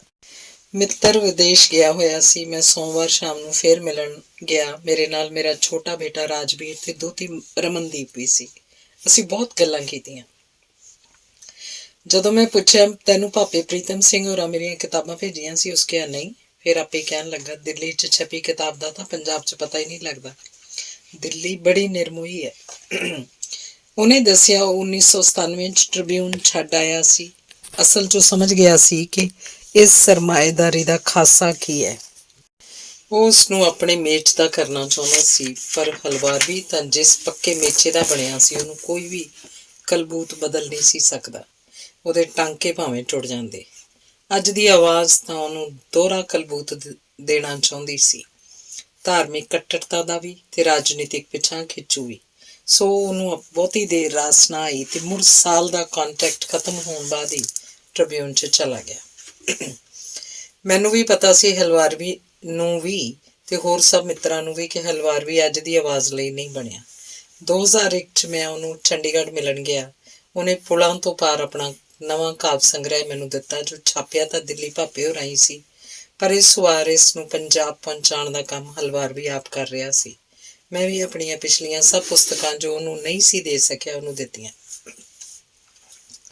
ਸ਼ਾਮ ਸਿੰਘ ਨੂੰ ਮਿਲਿਆ। ਉਹਨੇ ਚੰਡੀਗੜ੍ਹ 'ਚ ਪੰਜਾਬੀ ਲੇਖਕਾਂ ਨਾਲ ਮੇਰੀ ਮਿਲਣੀ ਦਾ ਪ੍ਰਬੰਧ ਕਰ ਲਿਆ। ਚੰਡੀਗੜ੍ਹ ਕਲਾ ਕੇਂਦਰ ਵਿੱਚ ਇਕੱਤਰਤਾ ਸੀ। ਸ਼ਾਮ ਸਿੰਘ ਨੇ ਦੱਸਿਆ ਕਿ ਹਲਵਾਰਵੀ ਅੱਜ ਰੁੱਝਿਆ ਹੋਇਆ ਹੈ, ਪਰ ਆਏਗਾ ਜ਼ਰੂਰ, ਸਿਰਫ ਤੇਰੇ ਕਰਕੇ, ਭਾਵੇਂ ਥੋੜ੍ਹੇ ਚਿਰ ਲਈ ਹੀ। ਹਲਵਾਰਵੀ ਆਇਆ, ਪੂਰਾ ਚਿਰ ਰਿਹਾ, ਪ੍ਰਧਾਨਗੀ ਵੀ ਕੀਤੀ। ਭਾਸ਼ਣ 'ਚ ਮੇਰੇ ਨਾਲ ਆਪਣੀ ਪੁਰਾਣੀ ਸਾਂਝ ਦੀਆਂ ਗੱਲਾਂ ਵੀ ਹਾਜ਼ਰ ਲੇਖਕਾਂ ਨਾਲ ਸਾਂਝੀਆਂ ਕੀਤੀਆਂ। ਉਹ ਰਾਤ ਮੈਂ ਚੰਡੀਗੜ੍ਹ ਹੀ ਰਿਹਾ। ਰਾਤ ਨੂੰ ਫੂਲ ਚੰਦ ਮਾਨਵ ਦੇ ਘਰ ਕੁਝ ਲੇਖਕ ਮਿੱਤਰ ਇਕੱਠੇ ਹੋ ਰਹੇ ਸੀ। ਅਗਲੇ ਦਿਨ ਮੈਂ ਤੇ ਮਾਨਵ ਉਹਨੂੰ ਟ੍ਰਿਬਿਊਨ ਦੇ ਦਫ਼ਤਰ ਮਿਲਣ ਗਏ। ਮੈਂ ਉਹਨੂੰ ਆਪਣੀਆਂ ਛਪ ਰਹੀਆਂ ਦੋਹਾਂ ਪੁਸਤਕਾਂ ਦੇ ਦੂਸਰੇ ਐਡੀਸ਼ਨ, ਨਾਵਲ ਧੁਖ ਦੀ ਧੂਣੀ ਤੇ ਅੱਧੀ ਸਦੀ ਦਾ ਸਫ਼ਰ ਬਾਰੇ ਦੱਸਿਆ। ਉਹਨੇ ਅੱਧੀ ਸਦੀ ਦਾ ਸਫ਼ਰ ਬਾਰੇ ਇੱਕ ਵਧੀਆ ਸੁਨੇਹਾ ਦੂਜੇ ਐਡੀਸ਼ਨ ਦੀ ਹੁੰਗਾਰੇ ਵਜੋਂ ਛਾਪਣ ਲਈ ਭੇਜਿਆ। ਮੈਨੂੰ ਕਹਿਣ ਲੱਗਾ, ਟ੍ਰਿਬਿਊਨ 'ਚ ਛਪਣ ਲਈ ਕਦੀ ਕੁਝ ਭੇਜਿਆ ਕਰ, ਬਹੁਤਾ ਨਹੀਂ ਤਾਂ ਮਹੀਨੇ 'ਚ ਇੱਕ ਹੀ ਸਹੀ ਜ਼ਰੂਰ ਭੇਜਿਆ ਕਰ। ਮੈਂ ਇਕਰਾਰ ਕਰ ਦਿੱਤਾ। ਇੱਥੋਂ ਆ ਕੇ ਮੈਂ 18 ਦਿਨ ਲਈ ਪਾਕਿਸਤਾਨ ਚਲਾ ਗਿਆ। ਉੱਥੋਂ ਬਹੁਤ ਕੁਝ ਨਵਾਂ ਪੰਜਾਬੀ ਪਾਠਕਾਂ ਦੀ ਜਾਣਕਾਰੀ ਲਈ ਇਕੱਤਰ ਕਰਕੇ ਲਿਆਇਆ। ਆ ਕੇ ਮੈਂ ਉਹਨੂੰ ਫੋਨ ਕੀਤਾ ਤੇ ਨਾਲ ਕਿਤਾਬਾਂ ਦੇ ਨਵੇਂ ਐਡੀਸ਼ਨ ਉਹਨੂੰ ਕਿਸੇ ਹੱਥ ਭੇਜੇ। ਅਸਲ 'ਚ ਮੈਨੂੰ ਆਸਟ੍ਰੇਲੀਆ ਤੋਂ ਜਲਦੀ ਆਉਣ ਲਈ ਫੋਨ ਆ ਰਹੇ ਸੀ। ਆਸਟ੍ਰੇਲੀਆ ਆ ਕੇ ਮੈਂ ਆਪਣੇ ਵਾਅਦੇ ਅਨੁਸਾਰ ਉਹਨੂੰ ਦੁੱਲੇ ਉੱਪਰ ਲੇਖ ਭੇਜਿਆ, ਜੋ ਉਹਨਾਂ 18 ਨਵੰਬਰ 2001 ਨੂੰ ਟ੍ਰਿਬਿਊਨ ਮੈਗਜ਼ੀਨ ਦੇ ਪਹਿਲੇ ਸਫ਼ੇ ਤੇ ਛਾਪਿਆ। ਤਸਵੀਰਾਂ ਸਮੇਤ ਇਹ ਲੇਖ ਬਹੁਤ ਵਧੀਆ ਛਪਿਆ ਸੀ। ਫਿਰ ਮੈਂ ਕੁਝ ਹੋਰ ਰਚਨਾਵਾਂ ਭੇਜੀਆਂ, ਜੋ ਉਹਦੀ ਗੈਰ ਹਾਜ਼ਰੀ 'ਚ ਕਿਸੇ ਗੈਰ ਜ਼ਿੰਮੇਵਾਰ ਜਾਂ ਉਸ ਨਾਲ ਖਾਰ ਖਾਂਦੇ ਕਿਸੇ ਬੰਦੇ ਨੇ ਉਸ ਤੱਕ ਨਾ ਪਹੁੰਚਣ ਦਿੱਤੀਆਂ। ਉਹ ਸਾਰਾ ਮੈਟਰ ਲਾਹੌਰ ਬਾਰੇ ਸੀ। ਤਸਵੀਰਾਂ ਸਮੇਤ ਉਹਨੇ ਬੜੀ ਪੜਤਾਲ ਕੀਤੀ, ਪਰ ਅਫਸੋਸ ਉਹ ਮੈਟਰ ਨਹੀਂ ਮਿਲਿਆ। ਮੈਨੂੰ ਨੈਗੇਟਿਵ ਤੋਂ ਫੋਟੋ ਤਿਆਰ ਕਰਾਉਣ ਤੇ ਹੋਰ ਰੁਝੇਵਿਆਂ ਕਰਕੇ ਉਹ ਦੁਬਾਰਾ ਭੇਜਣ ਲਈ ਸਮਾਂ ਨਹੀਂ ਮਿਲਿਆ। ਫਿਰ ਅਚਾਨਕ ਅਖਬਾਰ ਦੇ ਸੰਪਾਦਕ ਦਾ ਨਾਮ ਬਦਲ ਗਿਆ। ਹੁਣ ਤਾਂ ਨਾ ਉਹਦੇ ਨਵੇਂ ਪਤੇ ਦਾ ਪਤਾ ਸੀ, ਨਾ ਫੋਨ ਨੰਬਰ ਦਾ। ਸ਼ਾਮ ਸਿੰਘ ਹੋਰਾਂ ਨੂੰ ਵੀ ਫੋਨ ਕੀਤਾ, ਫੋਨ ਬਦਲ ਚੁੱਕੇ ਸੀ। ਕੀ ਕਰਦਾ? ਮੈਂ ਟ੍ਰਿਬਿਊਨ ਨੂੰ ਮੁੜ ਕੇ ਕੁਝ ਵੀ ਛਪਣ ਲਈ ਨਹੀਂ ਭੇਜਿਆ। ਫਿਰ ਇੱਕ ਦਿਨ ਅਖਬਾਰ 'ਚ ਉਹਦੀ ਬਿਮਾਰੀ ਦੀ ਖਬਰ ਪੜ੍ਹੀ, ਪਰ ਉਹਦਾ ਕੋਈ ਫੋਨ ਨੰਬਰ ਨਹੀਂ ਸੀ ਮਿਲ ਰਿਹਾ। ਅੰਤ ਇੱਕ ਦਿਨ ਮੇਰੇ ਕਿਸੇ ਮਿੱਤਰ ਨੇ ਸਿਡਨੀ ਤੋਂ ਫੋਨ ਕੀਤਾ, ਤੁਹਾਡਾ ਮਿੱਤਰ ਹਲਵਾਰਵੀ ਨਹੀਂ ਰਿਹਾ। ਸੁਣ ਕੇ ਮੈਂ ਸੁੰਨ ਹੋ ਗਿਆ। ਉਹਨੇ ਤਾਂ ਹਾਲੇ ਆਸਟ੍ਰੇਲੀਆ ਦੇਖਣ ਆਉਣਾ ਸੀ। ਬੜੇ ਥਾਈਂ ਫੋਨ ਘੁਮਾਏ, ਕਿਤੋਂ ਕੋਈ ਸੂਹ ਨਾ ਲੱਗੀ। ਹਾਂ, ਇੰਨਾ ਜ਼ਰੂਰ ਪਤਾ ਲੱਗਾ ਕਿ ਹੁਣ ਉਹ ਦੇਸ਼ ਸੇਵਕ ਅਖਬਾਰ ਦਾ ਸੰਪਾਦਕ ਸੀ ਤੇ ਉਹਦੀ ਮੌਤ ਦਾ ਕਾਰਨ ਪੀਲੀਏ ਦੀ ਬਿਮਾਰੀ ਬਣੀ ਸੀ। ਉਹਦੀ ਅੰਤਮ ਯਾਤਰਾ 'ਚ ਤੇ ਸ਼ਰਧਾਂਜਲੀ ਦੇਣ ਵਾਲਿਆਂ 'ਚ ਬੜੇ ਵੱਡੇ ਲੋਕ ਆਏ ਸੀ। ਫਿਰ ਇੱਕ ਦਿਨ ਨਿਰਪਾਲ ਸ਼ੇਰਗਿੱਲ ਦਾ ਭਾਰਤ ਤੋਂ ਫੋਨ ਆਇਆ। ਉਹ ਆਸਟ੍ਰੇਲੀਆ ਦੀਆਂ ਅਖਬਾਰਾਂ ਦੀ ਜਾਣਕਾਰੀ ਮੰਗ ਰਿਹਾ ਸੀ ਤੇ ਮੇਰੀਆਂ ਕੁਝ ਨਵੀਆਂ ਤਸਵੀਰਾਂ ਤੇ ਫੋਨ ਨੰਬਰ। ਮੈਂ ਉਹਨੂੰ ਕਿਹਾ, ਮੈਨੂੰ ਕਿਤੋਂ ਹਲਵਾਰਵੀ ਦੇ ਘਰ ਦਾ ਫੋਨ ਨੰਬਰ ਲੱਭ ਕੇ ਦੱਸ। ਉਸ ਸ਼ੇਰਗਿੱਲ ਨੇ 2 ਕੁ ਦਿਨਾਂ 'ਚ ਹੀ ਫੋਨ ਲੱਭ ਕੇ ਦੱਸ ਦਿੱਤਾ। ਮੈਂ ਉਹਦੇ ਘਰ ਅਫਸੋਸ ਕਰਨ ਲਈ ਫੋਨ ਕੀਤਾ। ਉਹਦੀ ਪਤਨੀ ਨੇ ਫੋਨ ਤੇ ਗੱਲ ਕੀਤੀ। ਮੈਂ ਆਪਣੇ ਮਿੱਤਰ ਦੀ ਮੌਤ ਤੇ ਦੁੱਖ ਜ਼ਾਹਰ ਕਰ ਰਿਹਾ ਸੀ। ਮੈਂ ਉਹਨੂੰ ਮਿਲਿਆ ਨਹੀਂ, ਪਰ ਇੰਝ ਲੱਗਦਾ ਸੀ ਜਿਵੇਂ ਇਸ ਭਿਆਨਕ ਇੱਕ ਕੱਲ ਦੇ ਦੁੱਖ 'ਚ ਅਸੀਂ ਵਿਲਕ ਰਹੇ ਹੋਈਏ। ਉਹਨੂੰ ਰਹਿੰਦੀ ਉਮਰ ਤੱਕ ਉਹਦੇ ਸਾਥ ਦਾ ਪਿਆਰਾ ਅਹਿਸਾਸ ਰਹੇਗਾ। ਬੇਟੇ ਨੂੰ ਪਿਆਰੇ ਪਿਤਾ ਦੀ ਬੁੱਕਲ ਦਾ ਨਿੱਘ ਜਦੋਂ ਵੀ ਯਾਦ ਆਏਗਾ ਤਾਂ ਆਪਾਂ ਬਰਫ਼ ਵਾਂਗ ਪਿਘਲ ਕੇ ਅੱਖਾਂ ਰਾਹੀਂ ਵਗ ਤੁਰਿਆ ਕਰੇਗਾ। ਅਸੀਂ ਹਰ ਨਵੇਂ ਸਾਲ ਦੀਆਂ ਸ਼ੁਭ ਇੱਛਾਵਾਂ ਦੇ ਕਾਰਡ ਇੱਕ ਦੂਸਰੇ ਨੂੰ ਭੇਜਦੇ ਸੀ। ਉਹਦੀ ਮੌਤ ਦੀ ਮਾਰੂ ਖਬਰ ਸੁਣ ਕੇ ਮੈਂ ਉਹਦਾ ਪਿਛਲੇ ਵਰ੍ਹੇ ਦਾ ਭੇਜਿਆ ਕਾਰਡ ਅਲਮਾਰੀ 'ਚੋਂ ਚੁੱਕ ਕੇ ਛੇਤੀ ਦੇਣੀ ਸਾਂਭ ਲਿਆ। ਉਹਨੇ ਆਪਣੀਆਂ ਪੁਸਤਕਾਂ 'ਚੋਂ ਦਸਤਖਤ ਕਰਕੇ ਭੇਜ ਦਿੱਤੀਆਂ ਸੀ। ਉਹ ਵੀ ਕਈ ਵਾਰ ਮੁੜ ਉਹਦੇ ਦਸਤਖਤ ਦੇਖ ਹੌਕੇ ਭਰ ਕੇ ਰੱਖੀਆਂ ਹਨ। ਇਹ ਸਭ ਉਹਦੀ ਆਖਰੀ ਨਿਸ਼ਾਨੀ ਹਨ। ਇਸ ਵਰ੍ਹੇ ਮੈਂ ਕਿਸੇ ਮਿੱਤਰ ਨੂੰ ਨਵੇਂ ਸਾਲ ਦੇ ਕਾਰਡ ਨਹੀਂ ਭੇਜੇ। ਪਤਾ ਨਹੀਂ ਕਿਉਂ ਦਿਲ ਹੀ ਨਹੀਂ ਕੀਤਾ। ਜਦੋਂ ਵੀ ਨਵੇਂ ਸਾਲ ਦੇ ਕਾਰਡਾਂ ਵੱਲ ਦੁਕਾਨ 'ਤੇ ਵੇਖਦਾ ਸੀ ਤਾਂ ਉਹਦਾ ਚਿਹਰਾ ਅੱਖਾਂ ਅੱਗੇ ਆ ਜਾਂਦਾ ਸੀ। ਉਹਨੂੰ ਕਾਰਡ ਕਿਸ ਪਤੇ 'ਤੇ ਘੱਲਾਂ, ਫੋਨ ਨੰਬਰ ਕਿਹੜੇ 'ਤੇ ਉਸ ਨਾਲ ਗੱਲ ਕਰਾਂ ਜੋ ਨਿੱਘੇ ਤੇ ਹਮਦਰਦ ਬੋਲ ਸੁਣ ਸਕਾਂ। ਧੰਨਵਾਦ। ਅਗਲਾ ਲੇਖ ਹੈ ਦਰਸ਼ਨ ਦੋਸਾਂਝ। 12 ਜਨਵਰੀ 1971 ਦੀ ਉਹ ਸਵੇਰ ਜਦੋਂ ਕਦੀ ਵੀ ਯਾਦ ਆ ਜਾਂਦੀ ਹੈ ਤੇ ਨਾੜਾਂ ਦੀ ਰੱਤ ਖੌਰੂ ਪਾਉਣ ਦੇ ਨਾਲ ਨਾਲ ਜੰਮਣ ਵੀ ਲੱਗ ਪੈਂਦੀ ਹੈ। 9 ਜਨਵਰੀ 1971 ਨੂੰ ਸਵੇਰੇ ਮੈਨੂੰ ਸਕੂਲੋਂ MD higher secondary school Kapurthala ਗ੍ਰਿਫਤਾਰ ਕੀਤਾ ਗਿਆ ਸੀ। ਉਸ ਵਕਤ ਮੇਰੀ ਗ੍ਰਿਫਤਾਰੀ ਕਰਕੇ ਸਾਰੇ ਸਕੂਲ ਤੇ ਸ਼ਹਿਰ 'ਚ ਵਿਚਲੇ ਸੁਹਿਰਦ ਲੋਕਾਂ 'ਚ ਕੁੜੱਤਣ ਭਰਪੂਰ ਰੋਸ ਦੀ ਲਹਿਰ ਦੌੜ ਗਈ ਸੀ। ਉਸ ਦਿਨ ਹੀ ਮੇਰੇ ਘਰ ਦੀ ਤਲਾਸ਼ੀ ਲਈ ਗਈ, ਜਿਹਦਾ ਮੈਨੂੰ ਪਹਿਲਾਂ ਹੀ ਪਤਾ ਸੀ, ਪਰ ਇਸ ਕੰਮ 'ਚ ਪੁਲਿਸ ਲੇਟ ਹੋ ਗਈ ਸੀ। ਮੈਨੂੰ ਪੁੱਛਿਆ ਜਾ ਰਿਹਾ ਸੀ, ਤੇਰੇ ਕੋਲ ਕਿਹੜੇ ਕਿਹੜੇ ਨਕਸਲੀ ਆਉਂਦੇ ਹਨ? ਜਿਹਦੇ ਜਵਾਬ 'ਚ ਮੈਂ ਸਿਰਫ ਇਹੀ ਆਖਦਾ ਸੀ, ਕੋਈ ਵੀ ਨਹੀਂ। ਅਸਲ 'ਚ ਜੋ ਝੂਠ ਸੀ, ਕਿਉਂਕਿ ਉਹਨਾਂ ਦਿਨਾਂ 'ਚ ਮੇਰੇ ਕੋਲ ਦਰਸ਼ਨ ਖਟਕੜ, ਬਿੱਲੂ, ਇਕਬਾਲ, ਰੌਣਕ ਸਿੰਘ, ਧਨੀ ਰਾਮ ਤੇ ਹੋਰ ਕਈ ਪਾਰਟੀ ਦੇ ਅੰਡਰਗਰਾਊਂਡ ਬੰਦੇ ਆਉਂਦੇ ਰਹਿੰਦੇ ਸੀ। ਜਦੋਂ ਮੈਨੂੰ ਫੜਿਆ ਉਦੋਂ ਤੱਕ ਇਕਬਾਲ ਤੇ ਰੌਣਕ ਸਿੰਘ ਸ਼ਹੀਦ ਹੋ ਚੁੱਕੇ ਸੀ। ਦਰਸ਼ਨ ਦੋਸਾਂਝ ਗ੍ਰਿਫਤਾਰ ਹੋ ਚੁੱਕਾ ਸੀ। ਉਹਦੀਆਂ ਦੋਵੇਂ ਲੱਤਾਂ ਬੰਗਿਆਂ ਦੇ ਠਾਣੇ 'ਚ ਹੇਠਾਂ ਇੱਟਾਂ ਰੱਖ ਕੇ ਇੱਟਾਂ ਮਾਰ ਕੇ ਤੋੜਤੀਆਂ ਗਈਆਂ ਸੀ, ਪਰ ਮੈਂ ਹਾਲੇ ਤੱਕ ਉਹਨੂੰ ਮਿਲਿਆ ਨਹੀਂ ਸੀ। ਉਂਝ ਪਾਰਟੀ ਵਸੀਲਿਆਂ ਤੋਂ ਪਤਾ ਲੱਗਦਾ ਸੀ ਕਿ ਉਹ ਅੱਜ ਕੱਲ੍ਹ ਜਲੰਧਰ ਜੇਲ੍ਹ 'ਚ ਹੈ। 10 ਜਨਵਰੀ ਨੂੰ ਜਦੋਂ ਮੇਰੇ ਮੰਜੀ ਲੱਗਣ ਲੱਗੀ ਤਾਂ ਇੱਕ ਅਜੀਬ ਘਟਨਾ ਵਾਪਰੀ। ਜਦੋਂ ਇੱਕ ਹੌਲਦਾਰ ਤੇ 2 ਸਿਪਾਹੀ ਮੰਜੀ ਲਾਉਣ ਦੀ ਤਿਆਰੀ ਕਰ ਰਹੇ ਸੀ, ਉਸ ਵਕਤ ਜਿਸ ਪਾਸੇ ਮੇਰਾ ਮੂੰਹ ਤੇ ਪੁਲਸੀਆਂ ਦੀ ਪਿੱਠ ਸੀ, ਮੇਰੇ ਸਾਹਮਣੇ ਕੰਧ ਤੇ ਭਾਈ ਮਨੀ ਸਿੰਘ ਜੀ ਦਾ ਬੰਦ ਕੱਟਣ ਸਮੇਂ ਦਾ ਕੈਲੰਡਰ ਲੱਗਾ ਹੋਇਆ ਸੀ। ਉਹਨੂੰ ਵੇਖ ਕੇ ਮੈਨੂੰ ਇਸ ਤਰ੍ਹਾਂ ਲੱਗਾ ਕਿ ਇਹ ਸਜ਼ਾ ਤਾਂ ਕੁਝ ਵੀ ਨਹੀਂ, ਬਸ ਮੈਂ ਸਭ ਕੁਝ ਸਹਿ ਗਿਆ। 11 ਜਨਵਰੀ ਨੂੰ ਮੇਰਾ ਰਿਮਾਂਡ ਅੰਮ੍ਰਿਤਸਰ ਇੰਟਰੋਗੇਸ਼ਨ ਸੈਂਟਰ ਦਾ ਲੈ ਲਿਆ ਗਿਆ। ਉਦੋਂ ਪੰਜਾਬ 'ਚ ਸਿਰਫ ਇੱਕ ਹੀ ਇੰਟਰੋਗੇਸ਼ਨ ਸੈਂਟਰ ਸੀ। ਉਦੋਂ ਹਾਲੀ ਪੰਜਾਬ ਨੇ ਇਸ ਪਾਸੇ ਵੱਲ ਬਹੁਤੀ ਤਰੱਕੀ ਨਹੀਂ ਸੀ ਕੀਤੀ। ਇਸ ਸੈਂਟਰ 'ਚ ਸਾਡੇ ਵਰਗੇ ਬਹੁਤ ਬਦਮਾਸ਼ ਜਾਂ ਜਸੂਸ ਵਗੈਰਾ ਭੇਜੇ ਜਾਂਦੇ ਹਨ। ਮੈਨੂੰ 12 ਤਰੀਕ ਨੂੰ ਉੱਥੇ ਲੈ ਕੇ ਜਾਣਾ ਸੀ। ਰਾਤ ਨੂੰ ਕਪੂਰਥਲੇ ਦੀ ਕੋਤਵਾਲੀ 'ਚ ਫਿਰੋਜ਼ਪੁਰ ਦਾ ਇੱਕ ਮੁਲਜ਼ਮ ਆਇਆ, ਜਿਹਨੇ ਇੰਟਰੋਗੇਸ਼ਨ ਸੈਂਟਰ ਦੀਆਂ ਸਜ਼ਾਵਾਂ ਬਾਰੇ ਦੱਸਿਆ। ਉਹਨੇ ਦੱਸਿਆ ਕਿ ਸਾਡੇ ਵਰਗਿਆਂ ਨੂੰ ਸਭ ਤੋਂ ਸਖਤ ਸਜ਼ਾ ਜਾਗਦੇ ਰਹਿਣਾ ਦਿੱਤੀ ਜਾਂਦੀ ਹੈ। ਨਾਲ ਉਹਨੇ ਇਹ ਵੀ ਕਿਹਾ ਕਿ ਜਿਸ ਦਿਨ ਤੁਹਾਨੂੰ ਜਾਗਾ ਸ਼ੁਰੂ ਕਰਨ ਤੁਸੀਂ ਰੋਟੀ ਖਾਣੀ ਛੱਡ ਦੇਣੀ। ਖੈਰ, ਉਹਦੀਆਂ ਦੱਸੀਆਂ ਗੱਲਾਂ ਮੇਰੇ ਬੜੇ ਕੰਮ ਆਈਆਂ। ਸਾਰੀ ਰਾਤ ਫਿਕਰਾਂ ਤੇ ਨਵੀਂ ਆ ਰਹੀ ਮੁਸੀਬਤ ਬਾਰੇ ਸੋਚਦਿਆਂ ਲੰਘ ਗਈ। ਸਵੇਰੇ ਜਦੋਂ ਨਿਰਵੈਰ ਮੇਰੀ ਪਤਨੀ ਚਾਹ ਲੈ ਕੇ ਆਈ ਤਾਂ ਮੈਨੂੰ ਉਦਾਸ ਵੇਖ ਕੇ ਆਪਣੀ ਉਦਾਸੀ ਲੁਕਾਉਂਦੀ ਹੋਈ ਕਹਿਣ ਲੱਗੀ, ਫਿਕਰ ਨਾ ਕਰੋ, ਅਸੀਂ ਕਿਹੜਾ ਕਤਲ ਕੀਤਾ। ਖੈਰ, ਚਾਹ ਪੀਣ ਤੋਂ ਬਾਅਦ ਅਸੀਂ ਬਿਨਾਂ ਇੱਕ ਦੂਜੇ ਦੀਆਂ ਅੱਖਾਂ 'ਚ ਵੇਖਿਆਂ ਆਪਣੀ ਆਪਣੀ ਉਦਾਸੀ ਆਪਣੀ ਬੁੱਕਲ 'ਚ ਲੈ ਕੇ ਇੱਕ ਦੂਜੇ ਤੋਂ ਵੱਖ ਹੋ ਗਏ। ਕਿਸੇ ਵਿੱਚ ਇੱਕ ਦੂਸਰੇ ਦੀਆਂ ਅੱਖਾਂ 'ਚ ਝਾਕਣ ਦੀ ਹਿੰਮਤ ਨਹੀਂ ਸੀ। 10 ਕੁ ਵਜੇ ਪੁਲਿਸ ਦੀ ਗੱਡੀ ਕੋਤਵਾਲੀ ਕੋਲ ਆ ਕੇ ਰੁਕੀ। ਪੁਲਿਸ ਨੇ ਮੇਰੇ ਕਾਗਜ਼ ਪੱਤਰ ਤਿਆਰ ਕਰਕੇ ਮੇਰੇ ਹੱਥ ਕੜੀ ਲਾਈ ਤੇ ਗੱਡੀ ਬਿਠਾ ਦਿੱਤਾ। ਜਦੋਂ ਮੈਨੂੰ ਗੱਡੀ 'ਚ ਬਿਠਾਉਣ ਲਈ ਲੈ ਕੇ ਜਾ ਰਹੇ ਸੀ, ਉਸ ਵਕਤ ਇੰਸਪੈਕਟਰ ਮਾਨ ਗੱਡੀ 'ਚ ਉਤਰ ਰਿਹਾ ਸੀ। ਗੱਡੀ 'ਚ ਮੈਂ ਵੇਖਿਆ ਇੱਕ ਸਧਾਰਨ ਜਿਹਾ ਦਿਸਦਾ ਬੰਦਾ, ਕਮਜ਼ੋਰ ਸਿਹਤ, ਕੱਪੜੇ ਮੈਲੇ, ਵਾਲ ਖਿਲਰੇ ਹੋਏ, ਦਾੜੀ ਇਸ ਤਰ੍ਹਾਂ ਜਿਵੇਂ ਕਦੀ ਹੱਥ ਹੀ ਨਾ ਫੇਰਿਆ ਹੋਵੇ। ਸਧਾਰਨ ਤੌਰ ਤੇ ਉਹ ਮੁਲਜ਼ਮ ਇੱਕ ਅਮਲੀ ਜਿਹਾ ਲੱਗਦਾ ਸੀ। ਮੈਂ ਉਸ ਵੱਲ ਇੱਕ ਨਜ਼ਰ ਵੇਖ ਕੇ ਮੂੰਹ ਦੂਜੇ ਪਾਸੇ ਕਰ ਲਿਆ। ਅਸਲ 'ਚ ਮੈਂ ਆਪਣੀਆਂ ਹੀ ਸੋਚਾਂ 'ਚ ਗੁਆਚਿਆ ਹੋਇਆ ਸੀ। ਪੁਲਿਸ ਨੇ ਗੱਡੀ ਦਾ ਪਿਛਲਾ ਬੂਹਾ ਬੰਦ ਕਰਕੇ ਬਾਹਰੋਂ ਚੰਦਰਾ ਲਾ ਦਿੱਤਾ। 2 ਸਟੇਨ ਗਨਾਂ ਵਾਲੇ ਪੁਲਿਸੀਏ ਮਗਰ ਬੈਠ ਗਏ। 2 ਸਾਡੀਆਂ ਹੱਥਕੜੀਆਂ ਆਪਣੀਆਂ ਪੇਟੀਆਂ 'ਚ ਫਸਾ ਕੇ ਬੈਠ ਗਏ। 2 ਥਾਣੇਦਾਰ ਮੋਹਰੇ ਡਰਾਈਵਰ ਨਾਲ ਬੈਠ ਗਏ। ਮੈਂ 2 ਕੁ ਵਾਰ ਨਾਲ ਬੈਠੇ ਮੁਲਜ਼ਮ ਦੀਆਂ ਅੱਖਾਂ 'ਚ ਝਾਕਿਆ। ਇਹ ਸਧਾਰਨ ਅੱਖਾਂ ਨਹੀਂ ਸਨ। ਇਹਨਾਂ 'ਚ ਮੈਨੂੰ ਆਪਣੇ ਨਾਲ ਇੱਕ ਅਜੀਬ ਕਿਸਮ ਦੀ ਸਾਂਝ ਜਿਹੀ ਮਹਿਸੂਸ ਹੋਈ। ਇਹਨਾਂ ਅੱਖਾਂ 'ਚ ਇੱਕ ਲਾਲੀ ਸੀ, ਜੋਸ਼ ਸੀ, ਇੱਕ ਵੰਗਾਰ ਸੀ ਤੇ ਹੱਥਕੜੀਆਂ ਤੇ ਜੰਦਰਿਆਂ ਨੂੰ ਤੋੜ ਸੁੱਟਣ ਦਾ ਇੱਕ ਵਿਸ਼ਵਾਸ ਸੀ।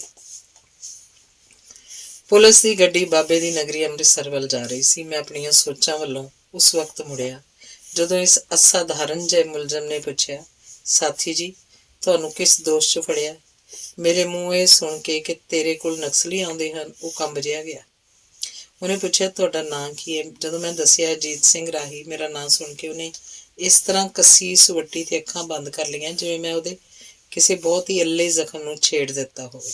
ਉਹਨੇ ਜਦੋਂ ਅੱਖਾਂ ਖੋਲੀਆਂ ਉਹਨਾਂ 'ਚ ਰੋਹ ਦੀ ਲਾਲੀ ਸਾਫ਼ ਦਿਸ ਰਹੀ ਸੀ। ਉਹਦੀਆਂ ਅੱਖਾਂ 'ਚ ਵੇਖਦੇ ਸਾਰ ਮੈਂ ਉਹਦਾ ਨਾਂ ਪੁੱਛਿਆ। ਜਦੋਂ ਉਹਨੇ ਦਰਸ਼ਨ ਦੋਸਾਂਝ ਕਿਹਾ ਤਾਂ ਸਮਝੋ ਮੇਰਾ ਸਾਹ ਹੀ ਰੁਕ ਗਿਆ।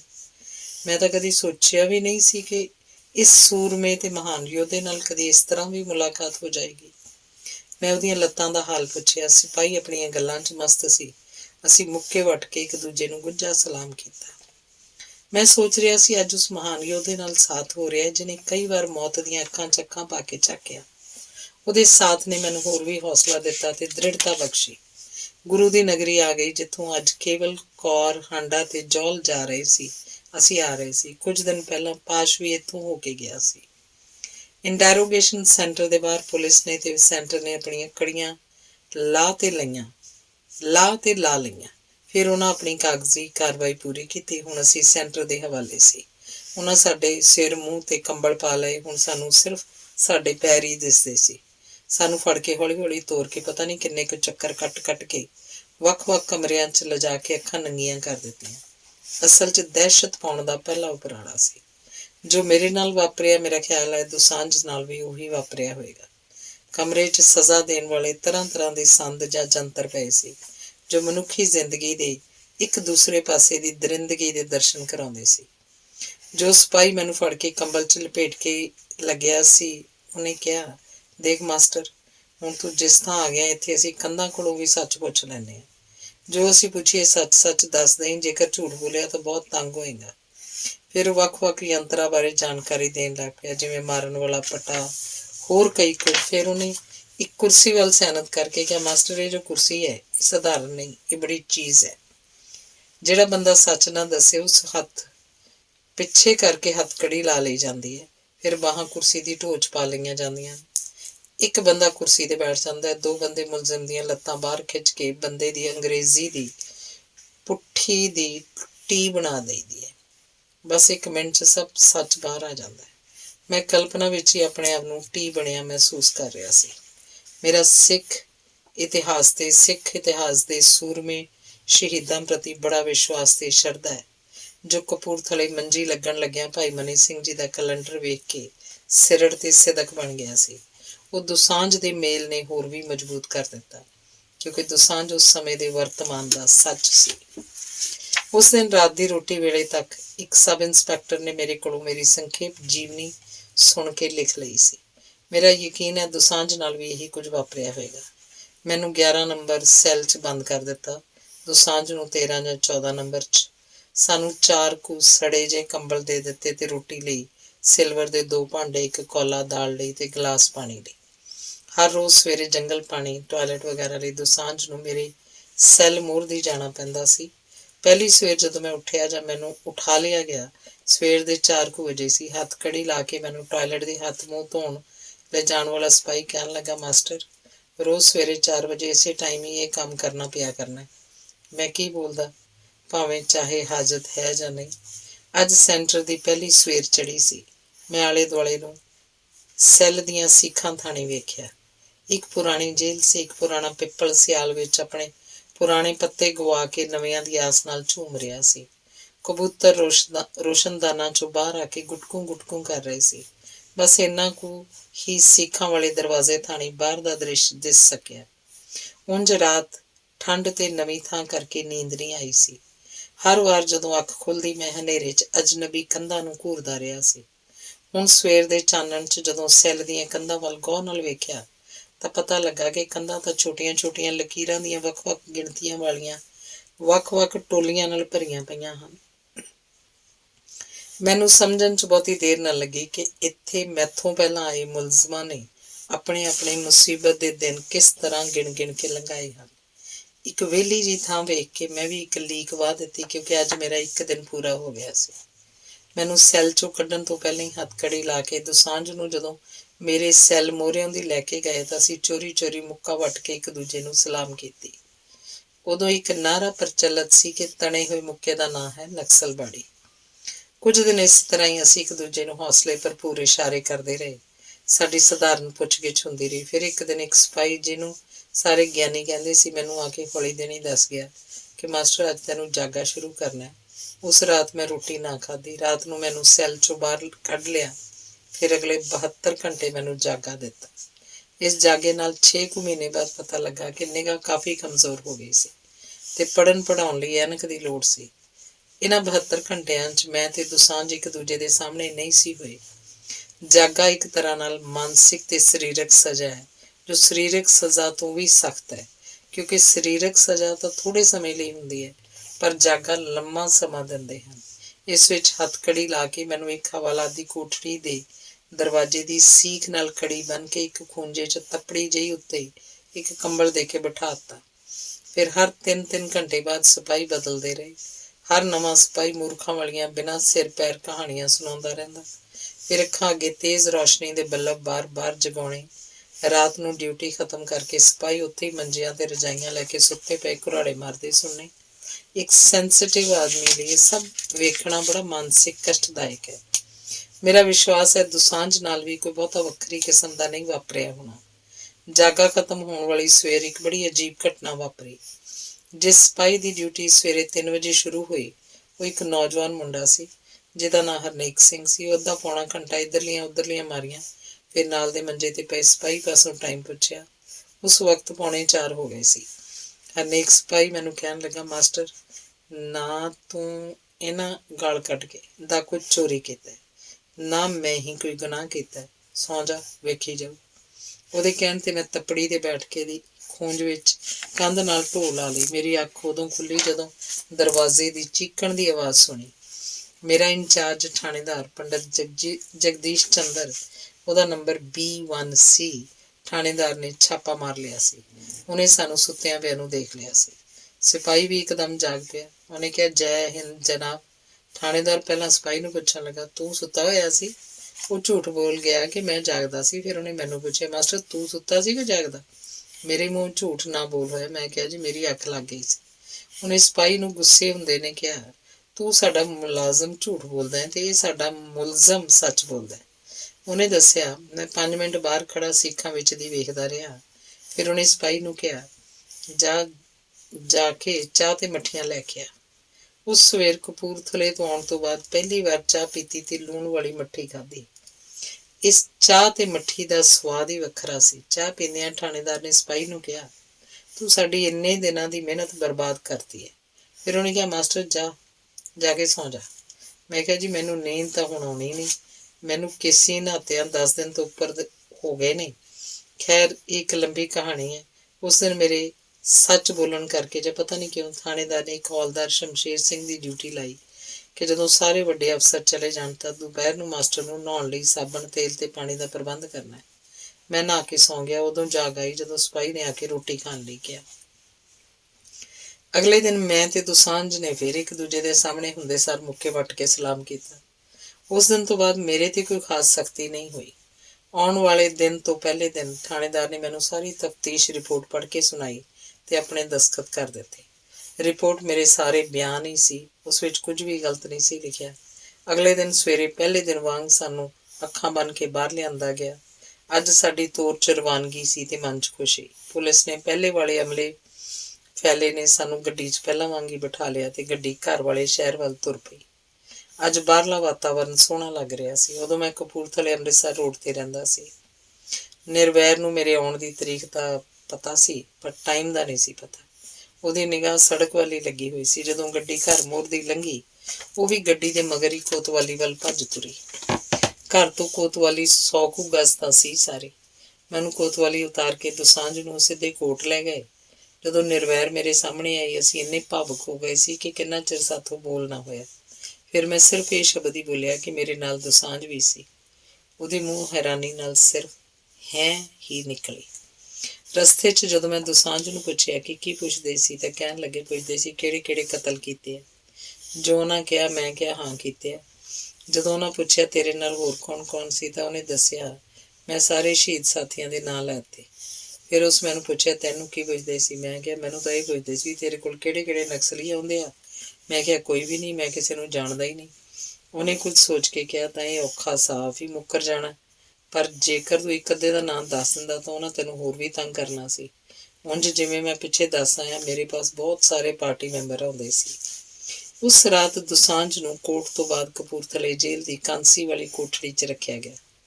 ਪੁਲਿਸ ਨੇ ਭਾਵੇਂ ਉਹਦਾ ਹੋਰ ਰਿਮਾਂਡ ਮੰਗਿਆ ਸੀ ਪਰ ਜੱਜ ਮੰਨਿਆ ਨਹੀਂ ਸੀ। ਮੇਰੀ ਭਾਵੇਂ ਜ਼ਮਾਨਤ ਮਨਜ਼ੂਰ ਹੋ ਗਈ ਸੀ ਪਰ ਮੈਂ ਜ਼ਮਾਨਤ ਨਾ ਕਰਾਈ ਤੇ ਜੇਲ੍ਹ ਦੀ ਹਵਾਲਾਤ 'ਚ ਚਲਾ ਗਿਆ। ਇੱਥੇ ਤਰ੍ਹਾਂ ਤਰ੍ਹਾਂ ਦੇ ਕੈਦੀ ਸੀ, ਇੱਕ ਵੱਖਰੀ ਦੁਨੀਆ। ਇੰਟੈਰੋਗੇਸ਼ਨ ਸੈਂਟਰ ਤੋਂ ਆਏ ਦਾ ਬੜਾ ਸਤਿਕਾਰ ਕਰਦੇ ਆ।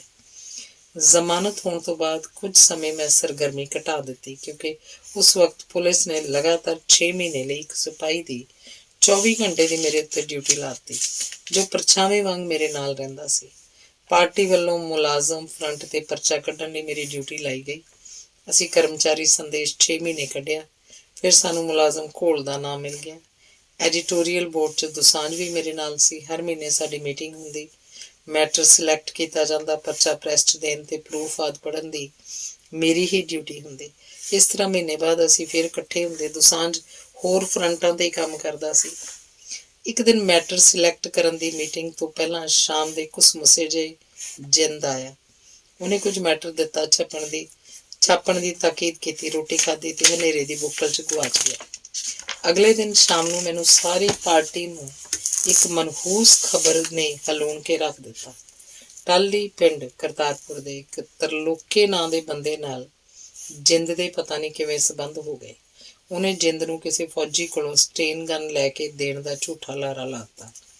ਜਿੰਦਾ ਸਟੇਨ ਗਨ ਦੀ ਧੁਨ 'ਚ ਦੋਸਾਂਝ ਨੂੰ ਨਾਲ ਲੈ ਕੇ ਨੂਸੀ, ਜਿੱਥੇ ਤਰਲੋਕਾ ਕਿਸੇ ਟਰਾਂਸਪੋਰਟ ਕੰਪਨੀ ਦੇ ਖੋਖੇ 'ਚ ਕਲਰਕੀ ਦਾ ਕੰਮ ਕਰਦਾ ਸੀ, ਲੈ ਗਿਆ। ਮਗਰੋਂ ਪਤਾ ਲੱਗਾ ਕਿ ਦੋਸਾਂਝ ਜਿੰਦ ਨੂੰ ਸਮਝਾਉਂਦਾ ਰਿਹਾ ਕਿ ਆਮ ਬੰਦੇ ਤੇ ਭਰੋਸਾ ਨਹੀਂ ਕਰੀਦਾ, ਪਰ ਜਿੰਦੇ ਦੀ ਜਿੱਦ ਕਰਕੇ ਭਾਣਾ ਵਰਤ ਗਿਆ। ਤਰਲੋਕੇ ਨੇ ਆਪਣੀ ਦੁਨਾਲੀ ਨਾਲ ਜਿੰਦ ਦੇ ਗੋਲੀ ਮਾਰਤੀ ਤੇ 2 ਗੋਲੀਆਂ ਖਾ ਕੇ ਜਿੰਦਾ ਸ਼ਹੀਦ ਹੋ ਗਿਆ। ਦੋਸਾਂਝ ਦੁਖਦੀਆਂ ਲੱਤਾਂ ਨਾਲ ਹੀ ਸਾਈਕਲ ਤੇ ਭੱਜ ਪਿਆ। ਪੁਲਿਸ ਪਹਿਲਾਂ ਹੀ ਸਿਵਲ ਕੱਪੜਿਆਂ 'ਚ ਘੇਰਾ ਪਾਈ ਖੜੀ ਸੀ। ਜਿੰਦ ਦੀ ਬਾਡੀ ਉਹਨੇ ਸਾਂਭ ਲਈ। ਇੱਕ ਜੀਪ ਉਹਨਾਂ ਦੋਸਾਂਝ ਮਗਰ ਲਾਤੀ। ਅਖੀਰ DAV ਕਾਲਜ ਦੇ ਸਾਹਮਣੇ ਪੁਲਿਸ ਨੇ ਦੋਸਾਂਝ ਦੀ ਲੱਤ 'ਚ ਗੋਲੀ ਮਾਰ ਕੇ ਸੁੱਟ ਲਿਆ। ਅਸਲ 'ਚ ਪੁਲਿਸ ਨੂੰ ਇਹ ਨਹੀਂ ਸੀ ਪਤਾ ਕਿ ਦੋਸਾਂਝ ਹੈ। ਜੇ ਪਤਾ ਹੁੰਦਾ ਤਾਂ ਗੋਲੀ ਦੋਸਾਂਝ ਦੀ ਹਿੱਕ 'ਚ ਲੱਗਣੀ ਸੀ। ਦੋਸਾਂਝ ਬੇਹੋਸ਼ ਹੋ ਗਿਆ। ਮੁੰਡਿਆਂ ਨੇ ਪੁਲਿਸ ਨੂੰ ਘੇਰ ਲਿਆ। ਮਜਬੂਰੀ ਪੁਲਿਸ ਨੂੰ ਦੋਸਾਂਝ ਨੂੰ ਜਲੰਧਰ ਹਸਪਤਾਲ ਦਾਖਲ ਕਰਾਉਣਾ ਪਿਆ।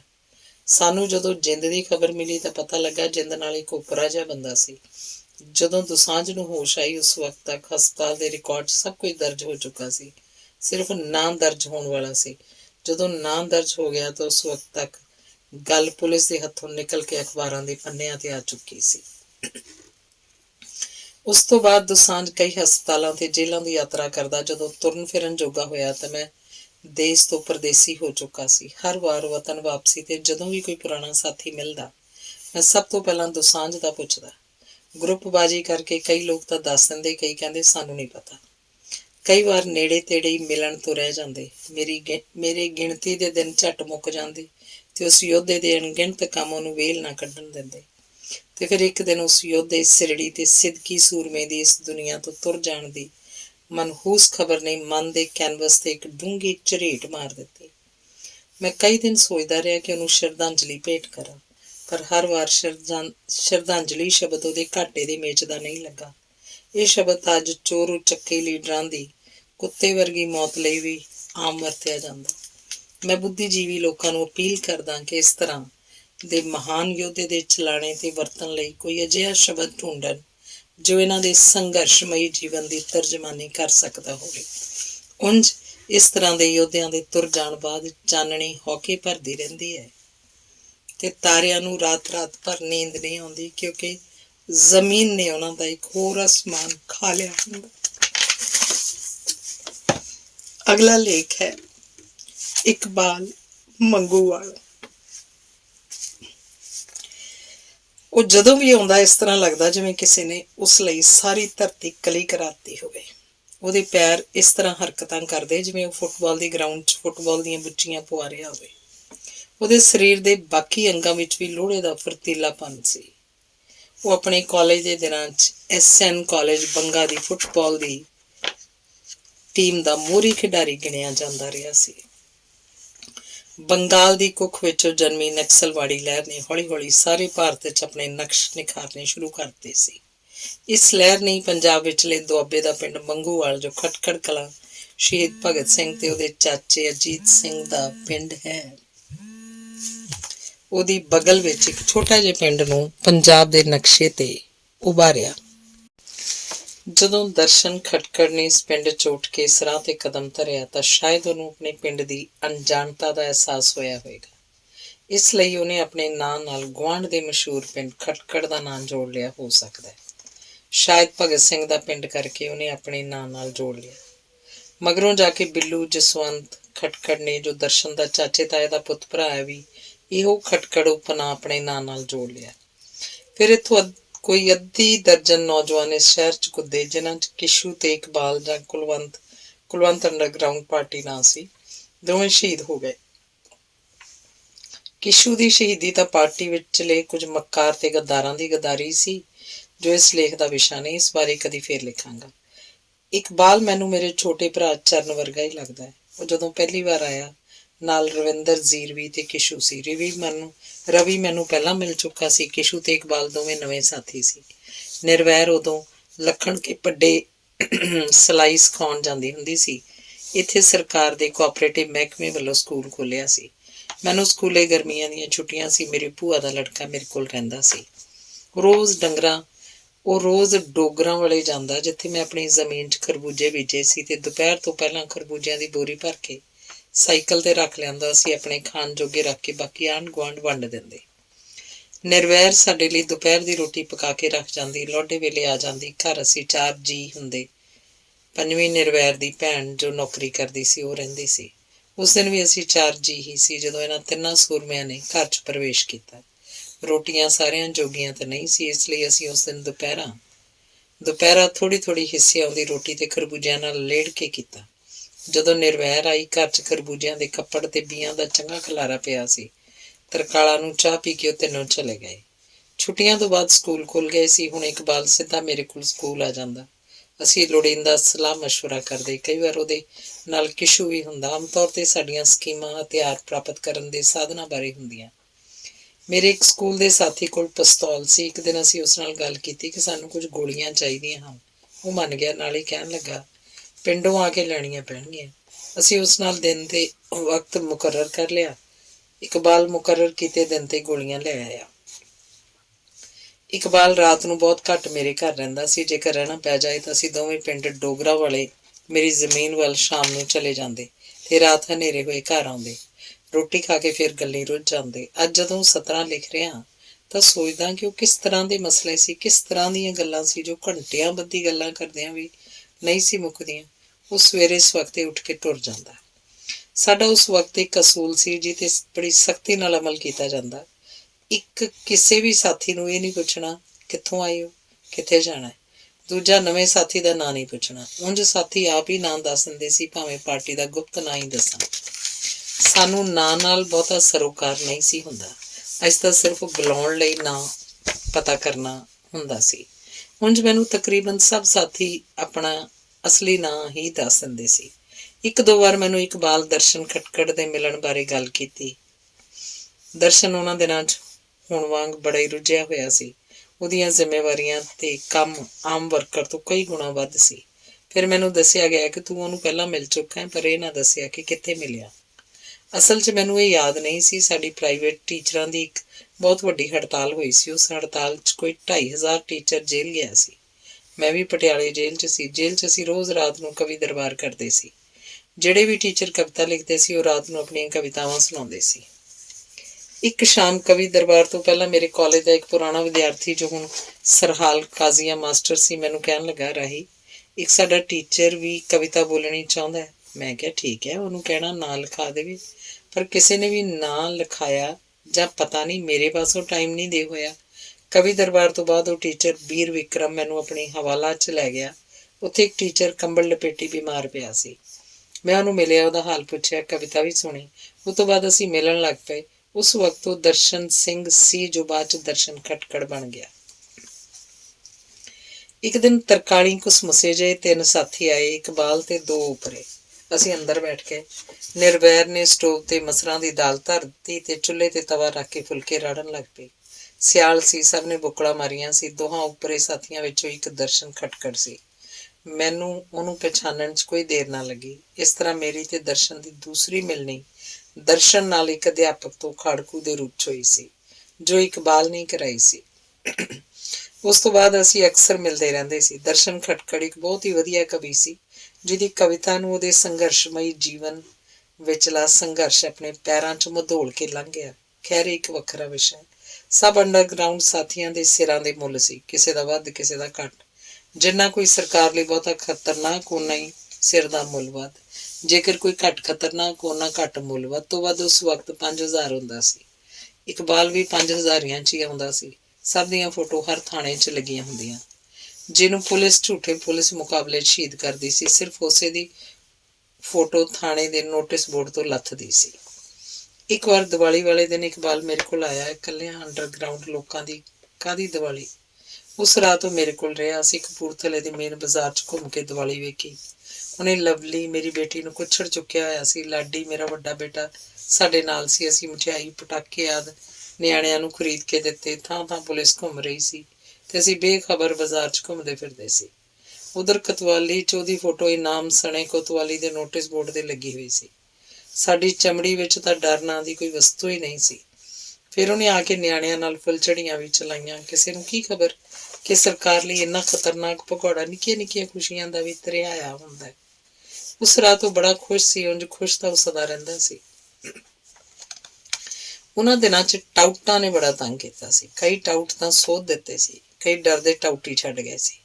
ਇੱਕ ਵਾਰ ਮੇਰੇ ਕਾਲਜ ਦਾ ਜਮਾਤੀ ਲਾਲ ਸਿੰਘ ਸੁਭਾਨਪੁਰ ਤੋਂ ਫੜਿਆ ਗਿਆ। ਉਹ ਪਾਰਟੀ ਹੋਲ ਟਾਈਮਰ ਸੀ। ਉਸ ਪਾਸੋਂ ਫੜਿਆ ਤਾਂ ਲਿਟਰੇਚਰ ਹੀ ਸੀ, ਪਰ ਪੁਲਿਸ ਨੇ ਉਸ ਸਿਰ 55 ਜੀਂਦੇ ਕਾਰਤੂਸ ਪਾ ਦਿੱਤੇ। ਉਸਦੇ ਝੂਠੇ ਹੀ 2 ਗਵਾਹ ਬਣਾ ਲਏ। ਇੱਕ ਤਾਂ ਮੈਂ ਡਰਾ ਕੇ ਗਵਾਹੀ ਦੇਣੀ ਨਾ ਆਉਣ ਦਿੱਤਾ। ਦੂਜਾ ਸੰਧੂ ਵਕੀਲ ਨੇ ਪੁਲਿਸ ਦਾ ਖਰੀਦਿਆ ਹੋਇਆ ਸਾਬਤ ਕਰ ਦਿੱਤਾ, ਜਿਹਦਾ ਨਤੀਜਾ ਇਹ ਨਿਕਲਿਆ ਕਿ ਲਾਲ ਸਿੰਘ ਬਰੀ ਹੋ ਗਿਆ। ਇੱਕ ਦਿਨ ਇਕਬਾਲ ਮੈਨੂੰ ਕਹਿਣ ਲੱਗਾ, ਭਾਜੀ, ਮੈਂ ਹੀਰ ਲਿਖੀ ਹੈ। ਉਹਨਾਂ ਦਿਨਾਂ 'ਚ ਰੋਮਾਂਟਿਕ ਕਵਿਤਾ ਸਾਡੇ ਗੋਲੀ ਵਾਂਗ ਲੱਗਦੀ ਹੁੰਦੀ ਸੀ। ਮੈਂ ਕਿਹਾ, ਹੀਰ? ਕਹਿਣ ਲੱਗਾ, ਨਹੀਂ, ਤਰਜ਼ ਹੀਰ। ਮੈਂ ਕਿਹਾ, ਸੁਣਾ। ਉਹਨੇ ਜੋ ਸੁਣਾਇਆ, ਉਹਦੀ ਪਹਿਲੀ ਲਾਈਨ ਮੈਨੂੰ ਹਾਲੀ ਵੀ ਯਾਦ ਹੈ। ਲਾਈਨ ਸੀ, ਗੋਲੀ ਖਾਂਦਿਆਂ ਟਾਊਟ ਨੇ ਚੀਕ ਮਾਰੀ, ਮੈਨੂੰ ਰੱਖ ਲੈ ਬਾਦਲਾ, ਰੱਖ ਲੈਵੇ। ਉਸ ਵਕਤ ਬਾਦਲ ਮੁੱਖ ਮੰਤਰੀ ਸੀ। ਪੰਜਾਬ ਸਭ ਤੋਂ ਵੱਧ ਨਕਸਲਵਾੜੀਆਂ ਦੇ ਝੂਠੇ ਪੁਲਿਸ ਮੁਕਾਬਲੇ ਉਹਦੇ ਟਾਈਮ 'ਚ ਹੋਏ ਸੀ। ਟ੍ਰਿਬਿਊਨ ਨੇ ਉਸ ਵੇਲੇ ਝੂਠੇ ਪੁਲਿਸ ਮੁਕਾਬਲਿਆਂ 'ਚ ਸ਼ਹੀਦ ਕੀਤੇ ਸਾਥੀਆਂ ਦੀ ਲਿਸਟ 72 ਛਾਪੀ ਸੀ। ਅਸਲ 'ਚ ਝੂਠੇ ਪੁਲਿਸ ਮੁਕਾਬਲਿਆਂ ਦੀ ਇਹ ਬਿਮਾਰੀ ਬਾਹਰੋਂ ਆਈ ਸੀ। 1961 'ਚ CIA ਨੇ ਕਾਂਗੋ ਦਾ ਨੌਜਵਾਨ ਪ੍ਰਧਾਨ ਲੰਬੂਬਾ ਪਹਿਲਾਂ ਜੇਲ੍ਹ 'ਚ ਭਗੌੜਾ ਐਲਾਨਿਆ। ਫਿਰ ਉਹਦੀ ਲਾਸ਼ ਇੱਕ ਪਿੰਡ ਦੇ ਬਾਹਰੋਂ ਮਿਲੀ, ਦੱਸੀ ਗਈ। ਉਸ ਗੱਲ ਦੀ ਕਾਪੀ ਭਾਰਤ ਦੀ ਸਿਆਣੀ ਪੁਲਿਸ, ਖਾਸ ਕਰ ਪੰਜਾਬ ਦੀ, ਨੇ ਇੱਕਦਮ ਕਰ ਲਈ ਤੇ ਇਹ ਤਰੀਕਾ ਸਫਲਤਾਪੂਰਵਕ ਨਕਸਲਾਈਟਾਂ ਨੇ ਅਪਣਾਇਆ, ਜੋ ਅੱਜ ਤੀਕ ਵੀ ਥੋੜ੍ਹੇ ਬਹੁਤ ਫਰਕ ਨਾਲ ਆਪਣੀਆਂ ਸਿਖਰਾਂ ਵੱਲ ਵੱਧ ਰਿਹਾ। ਰੱਬ ਖੈਰ ਕਰੇ। ਇੱਕ ਦਿਨ ਇਕਬਾਲ ਮੇਰੇ ਕੋਲ ਆਇਆ। ਉਹਨੇ ਕਾਲੀ ਐਨਕ ਲਾਈ ਸੀ। ਆ ਕੇ ਕਹਿਣ ਲੱਗਾ, ਭਾਜੀ, ਮੇਰੀ ਅੱਖ 'ਚ ਕੁਝ ਪੈ ਗਿਆ। ਮੈਂ ਪੁੱਛਿਆ, ਕਿਵੇਂ? ਕਹਿੰਦਾ, ਮੈਂ ਸਾਈਕਲ 'ਤੇ ਜਾਂਦਾ ਸੀ, ਪਤਾ ਨਹੀਂ ਕੋਈ ਮੱਛਰ ਜਾਂ ਐਸੀ ਚੀਜ਼ ਪਈ ਕਿ ਇਸ ਤਰ੍ਹਾਂ ਲੱਗਦਾ ਜਿਵੇਂ ਕਿਸੇ ਨੇ ਮੇਰੀ ਅੱਖ 'ਚ ਕੋਲਾ ਰੱਖ ਦਿੱਤਾ ਹੋਵੇ। ਅੱਖ ਖੁੱਲ੍ਹਦੀ ਨਹੀਂ। ਦੂਜੀ ਅੱਖ ਦੀ ਉਹਦੀ ਪਹਿਲਾਂ ਹੀ ਥੋੜ੍ਹੀ ਨਿਗਾਹ ਘੱਟ ਸੀ। ਮੈਂ ਉਸੇ ਵਕਤ ਉਹਨੂੰ ਅੱਖਾਂ ਦੇ ਡਾਕਟਰ ਬਵੇਜੇ ਪਾਸ ਲੈ ਗਿਆ। ਮੈਂ ਉਹਨੂੰ ਹਸਪਤਾਲ ਨਹੀਂ ਸੀ ਦਿਖਾਉਣਾ ਚਾਹੁੰਦਾ। ਮੈਂ ਡਾਕਟਰ ਨੂੰ ਕਿਹਾ, ਮੇਰੇ ਭਰਾ ਦੀ ਅੱਖ 'ਚ ਕੁਝ ਪੈ ਗਿਆ, ਇਹਦੀ ਅੱਖ ਮੈਂ ਘਰ ਦਿਖਾਉਣੀ ਚਾਹੁੰਦਾ। ਡਾਕਟਰ ਨੇ ਕਿਹਾ, ਮੈਂ ਹੁਣੇ ਘਰ ਚੱਲਿਆ, ਤੁਸੀਂ ਆ ਜਾਓ। ਜਦੋਂ ਡਾਕਟਰ ਨੇ ਅੱਖ ਚੰਗੀ ਤਰ੍ਹਾਂ ਘੋਖੀ ਤੇ ਦੇਖ ਕੇ ਮੈਨੂੰ ਕਿਹਾ, ਮਾਸਟਰ ਜੀ, ਇਹ ਟੀਕੇ ਲੈ ਕੇ ਆਓ। ਉਹਨੇ ਪਰਚੀ ਮੈਨੂੰ ਫੜਾ ਦਿੱਤੀ। ਮੈਂ ਸੋਚਿਆ, ਟੀਕੇ ਕਿੱਥੇ ਲਾਉਣੇ ਹੋਣਗੇ।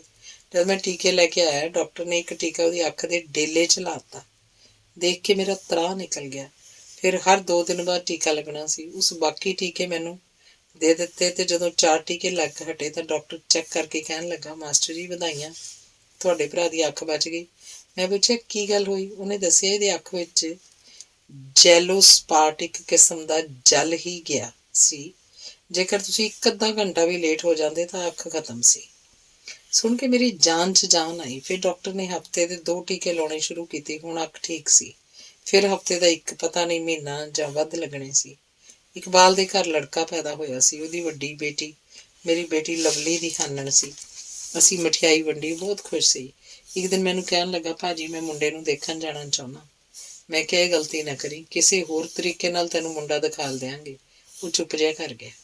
ਇੱਕ ਦਿਨ ਲੋਡੇ ਵੇਲੇ ਨਿਰਵੈਰ ਕਿਸੇ ਕੰਮ ਆਪਣੇ ਪੇਕਿਆਂ ਦੇ ਪਿੰਡ ਰੰਧਾਵੇ ਨੂੰ ਗਈ। ਉਹਦੇ ਮਗਰ ਹੀ ਇਕਬਾਲ ਦੇ ਨਾਲ ਇੱਕ ਸਿਆਣਾ ਜਿਹਾ ਸਾਥੀ, ਜਿਹਨੇ ਖੇਸੀ ਦੀ ਬੁੱਕਲ ਮਾਰੀ ਹੋਈ ਸੀ, ਦੋਵੇਂ ਆਏ। ਮੈਂ ਇਕੱਲਾ ਹੀ ਘਰ ਸੀ। ਨਿਰਵੈਰ ਨੂੰ ਕਿਸੇ ਜ਼ਰੂਰੀ ਚੀਜ਼ ਭੁੱਲੀ ਕਰਕੇ ਬਡਾਲੇ ਫਾਟਕ ਤੋਂ ਹੀ ਮੁੜ ਕੇ ਆਉਣਾ ਪੈ ਗਿਆ। ਇਕਬਾਲ ਨੇ ਦੂਸਰੇ ਸਾਥੀ ਦਾ ਨਾਂ ਰੌਣਕ ਸਿੰਘ ਦੱਸਿਆ। ਉਹ ਕੁਝ ਬਿਮਾਰ ਸੀ। ਅਸੀਂ ਹਾਲੇ ਚਾਹ ਪੀ ਰਹੇ ਸੀ ਕਿ ਨਿਰਵੈਰ ਆ ਗਈ। ਮੈਂ ਕਿਹਾ ਸਾਡੀ ਰੋਟੀ ਬਣਾ ਦੇ। ਮੇਰੀ ਰੋਟੀ ਤਾਂ ਬਣੀ ਪਈ ਸੀ। ਉਹਨੇ 2 ਬੰਦਿਆਂ ਜੋਗੇ ਹੋਰ ਫੁਲਕੇ ਪਕਾਏ ਤੇ ਚਲੀ ਗਈ। ਸਾਥੀ ਰੌਣਕ ਸਿੰਘ ਦਵਾਈ ਲੈ ਕੇ ਲੰਮਾ ਪੈ ਗਿਆ। ਇਕਬਾਲ ਤੇ ਮੈਂ ਸਾਈਕਲ ਤੇ ਡੋਗਰਾਂ ਵਾਲੀ ਜ਼ਮੀਨ ਵੱਲ ਚਲੇ ਗਏ। ਮੇਰੇ ਕੁਝ ਹਿੱਸੇਦਾਰ ਕਣਕ ਬੀਜ ਰਹੇ ਸੀ। ਇੱਕ ਬਜ਼ੁਰਗ ਜੱਗਾ ਸੀ। ਅਸੀਂ ਕਾਫੀ ਦੇਰ ਉਸ ਨਾਲ ਗੱਲਾਂ ਕਰਦੇ ਰਹੇ। ਇਕਬਾਲ ਨੂੰ ਇਸ ਤਰ੍ਹਾਂ ਦਾ ਕਾਮਾ ਸ਼੍ਰੇਣੀ ਨਾਲ ਖਾਸ ਤਰ੍ਹਾਂ ਦਾ ਮੋਹ ਸੀ। ਉਹਦੀਆਂ ਗੱਲਾਂ ਤੋਂ ਜੱਗਾ ਬੜਾ ਪ੍ਰਭਾਵਿਤ ਹੋਇਆ। ਕਹਿਣ ਲੱਗਾ, ਮਾਸਟਰ ਜੀ ਤੁਸੀਂ ਘਰ ਨੂੰ ਚੱਲੋ, ਚਾਹ ਪਾਣੀ ਪੀ ਕੇ ਜਾਇਓ। ਇਕਬਾਲ ਫਿਰ ਕਿਸੇ ਦਿਨ ਆਉਣ ਦਾ ਵਾਅਦਾ ਕਰ ਆਇਆ। ਜਦੋਂ ਅਸੀਂ ਘਰ ਆਏ, ਰੌਣਕ ਸਿੰਘ ਕੁਝ ਠੀਕ ਸੀ। ਅਸੀਂ ਰੋਟੀ ਖਾਧੀ, ਹਨੇਰਾ ਹੋ ਚੁੱਕਾ ਸੀ। ਉਹ ਦੋਵੇਂ ਹਨੇਰੇ ਦੀ ਚਾਦਰ ਦੀ ਬੁੱਕਲ 'ਚ ਜਾ ਵੜੇ ਤੇ ਪਤਾ ਨਹੀਂ ਕਿੱਧਰ ਚਲੇ ਗਏ। ਇਕਬਾਲ ਦੀ ਹਾਲੀਆ ਅੱਖ 'ਚ ਕੁਝ ਟੀਕੇ ਹੋਰ ਲੱਗਣ ਵਾਲੇ ਰਹਿੰਦੇ ਸੀ। ਹੁਣ ਮਹੀਨੇ 'ਚ ਇੱਕ ਟੀਕਾ ਲੱਗਦਾ ਸੀ। ਅੱਖ ਹੁਣ ਬਿਲਕੁਲ ਠੀਕ ਸੀ, ਪਰ ਡਾਕਟਰ ਕਹਿੰਦਾ ਸੀ ਹਾਲੇ 100% ਠੀਕ ਨਹੀਂ। ਉਹ ਮਹੀਨੇ ਕੁ ਬਾਅਦ ਆ ਕੇ ਟੀਕਾ ਲਵਾ ਜਾਂਦਾ। ਹੁਣ ਉਹਨੂੰ ਜਿਵੇਂ ਕੰਮ ਬਹੁਤ ਹੋਣ ਇਸ ਤਰ੍ਹਾਂ ਆਉਂਦਾ, ਮੇਰੇ ਸਕੂਲ ਹੀ ਆਉਂਦਾ, ਜ਼ਰੂਰੀ ਕੰਮ ਕਰਕੇ ਮੁੜ ਜਾਂਦਾ। ਸ਼ਾਇਦ ਦਸੰਬਰ ਦਾ ਅਖੀਰ ਸੀ ਜਾਂ ਜਨਵਰੀ 1971 ਦਾ ਪਹਿਲਾ ਹਫ਼ਤਾ। ਇੱਕ ਦਿਨ ਅਖਬਾਰਾਂ 'ਚ ਖਬਰ ਆਈ, ਇਕਬਾਲ ਉਰਫ ਕੁਲਵੰਤ ਮੰਗੂਵਾਲ ਪੁਲਿਸ ਮੁਕਾਬਲੇ 'ਚ ਮਾਰਿਆ ਗਿਆ। ਖਬਰ ਪੜ੍ਹ ਕੇ ਸਾਡੇ ਘਰ 'ਚ ਮਾਤਮ ਛਾ ਗਿਆ। ਫਿਰ ਪਤਾ ਲੱਗਾ ਉਹ ਆਪਣੇ ਪਿੰਡ ਆਪਣੇ ਲੜਕੇ ਨੂੰ ਵੇਖਣ ਜਾ ਰਿਹਾ ਸੀ। ਖਾਨਖਾਨਾ ਕੋਲ ਲਖਪੁਰ ਇੱਕ ਪਾਰਟੀ ਹੋਲ ਟਾਈਮਰ ਦੀ ਭੈਣ ਸੀ। ਉਹਦਾ ਭਣੋਈਆ ਪਾਰਟੀ ਦਾ ਕੰਟਰੈਕਟਰ ਸੀ। ਉਸ ਕੋਲ ਗਏ। ਉਹ ਪੁਲਿਸ ਨਾਲ ਮਿਲ ਚੁੱਕਾ ਸੀ। ਇਹਨਾਂ ਨੂੰ ਮੋਟਰ ਵਾਲੇ ਅੰਦਰ ਬਿਠਾਲ ਕੇ ਆਪ ਰੋਟੀ ਲੈਣ ਜਾਣ ਦੇ ਬਹਾਨੇ ਪੁਲਿਸ ਲਾਈਨ ਚਲਾ ਗਿਆ। ਜਾਂਦਾ ਹੋਇਆ ਅਸਲੇ ਵਾਲਾ ਝੋਲਾ ਵੀ ਲੈ ਗਿਆ। ਬਸ ਪਤਾ ਹੀ ਉਦੋਂ ਲੱਗਾ ਜਦੋਂ ਪੁਲਿਸ ਨੇ ਘੇਰਾ ਪਾ ਲਿਆ। ਥਾਣੇਦਾਰ ਭੁੱਲਰ ਸੀ, ਜੋ ਇਕਬਾਲ ਨੂੰ ਤੇ ਜਿਹਨੂੰ ਇਕਬਾਲ ਚੰਗੀ ਤਰ੍ਹਾਂ ਜਾਣਦਾ ਸੀ। ਨਹੱਥੇ ਸ਼ੇਰਾਂ ਨੂੰ ਬੁੱਲੀਆਂ ਦੀ ਭੀੜ ਘੇਰੀ ਖੜੀ ਸੀ। ਫਿਰ ਭੁੱਲਰ ਨੇ ਇਕਬਾਲ ਦੇ ਆਪ ਆਪਣੀ ਪਿਸਟਲ ਦੀ ਗੋਲੀ ਮਾਰੀ। ਪਹਿਲੀ ਗੋਲੀ ਲੱਗਣ ਤੋਂ ਬਾਅਦ ਦੱਸਦੇ ਹਨ, ਇਕਬਾਲ ਹੱਸ ਕੇ ਕਹਿਣ ਲੱਗਾ, ਭੁੱਲਰਾ ਇਕਬਾਲ ਗੋਲੀਆਂ ਨੇ ਨਾਲ ਨਹੀਂ ਮਰਨੇ, ਇੱਕ ਮਾਰੇਗਾ 100 ਨੇ ਜੰਮ ਪੈਣਾ।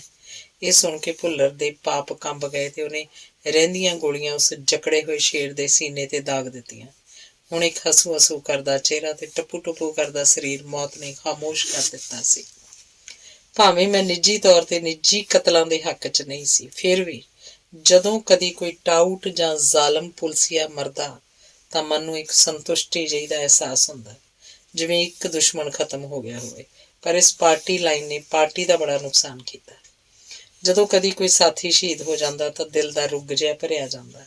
ਜਦੋਂ ਇਕਬਾਲ ਸ਼ਹੀਦ ਹੋਇਆ, ਉਹਦੀ ਅੱਖ 'ਚ ਲੱਗਣ ਵਾਲੇ 4-5 ਟੀਕੇ ਮੇਰੀ ਅਲਮਾਰੀ 'ਚ ਹਾਲੇ ਪਏ ਸੀ, ਜੋ ਆਉਣ ਵਾਲੇ 4-5 ਮਹੀਨਿਆਂ 'ਚ ਲੱਗਣੇ ਸੀ। ਜੀਣ ਦੀ ਆਸ ਕਿੰਨੀ ਲੰਬੀ ਹੁੰਦੀ ਹੈ ਤੇ ਮੌਤ ਦੇ ਪਲ ਕਿੰਨੇ ਛੋਟੇ ਤੇ ਭਿਆਨਕ। ਮੈਂ ਜਦੋਂ ਆਪਣੀ ਕੱਪੜਿਆਂ ਵਾਲੀ ਅਲਮਾਰੀ ਖੋਲ੍ਹਦਾ, ਮੇਰੇ ਸਾਹਮਣੇ ਟੀਕਿਆਂ ਵਾਲੀ ਡੱਬੀ ਪਈ ਹੁੰਦੀ, ਜਿਹੜੀ ਇਕਬਾਲ ਨਾਲ ਜੁੜੀਆਂ ਯਾਦਾਂ ਨੂੰ ਹਰ ਵਾਰ ਸੱਜਰਿਆਂ ਕਰ ਦਿੰਦੀ। ਕਈ ਵਾਰ ਯਾਦ ਕਰਕੇ ਮੇਰਾ ਮਨ ਭਰ ਆਉਂਦਾ। ਮੈਂ ਉਹ ਟੀਕੇ ਕੈਮਿਸਟ ਨੂੰ ਮੋੜ ਸਕਦਾ ਸੀ, ਪਰ ਮੋੜੇ ਨਹੀਂ। ਮੈਂ ਉਹਨਾਂ ਨੂੰ ਇਕਬਾਲ ਦੀ ਇੱਕ ਯਾਦ ਵਜੋਂ ਜਿੰਨੀ ਦੇਰ ਰੱਖ ਸਕਦਾ ਸੀ ਰੱਖਿਆ। ਅੱਜ ਵੀ ਇਹ ਸਤਰਾਂ ਲਿਖਦਿਆਂ ਇੰਝ ਲੱਗਦਾ ਜਿਵੇਂ ਇਹ ਸਭ ਕੁਝ ਹਾਲੀ ਹੁਣੇ ਹੀ ਵਾਪਰ ਕੇ ਹਟਿਆ ਹੋਵੇ।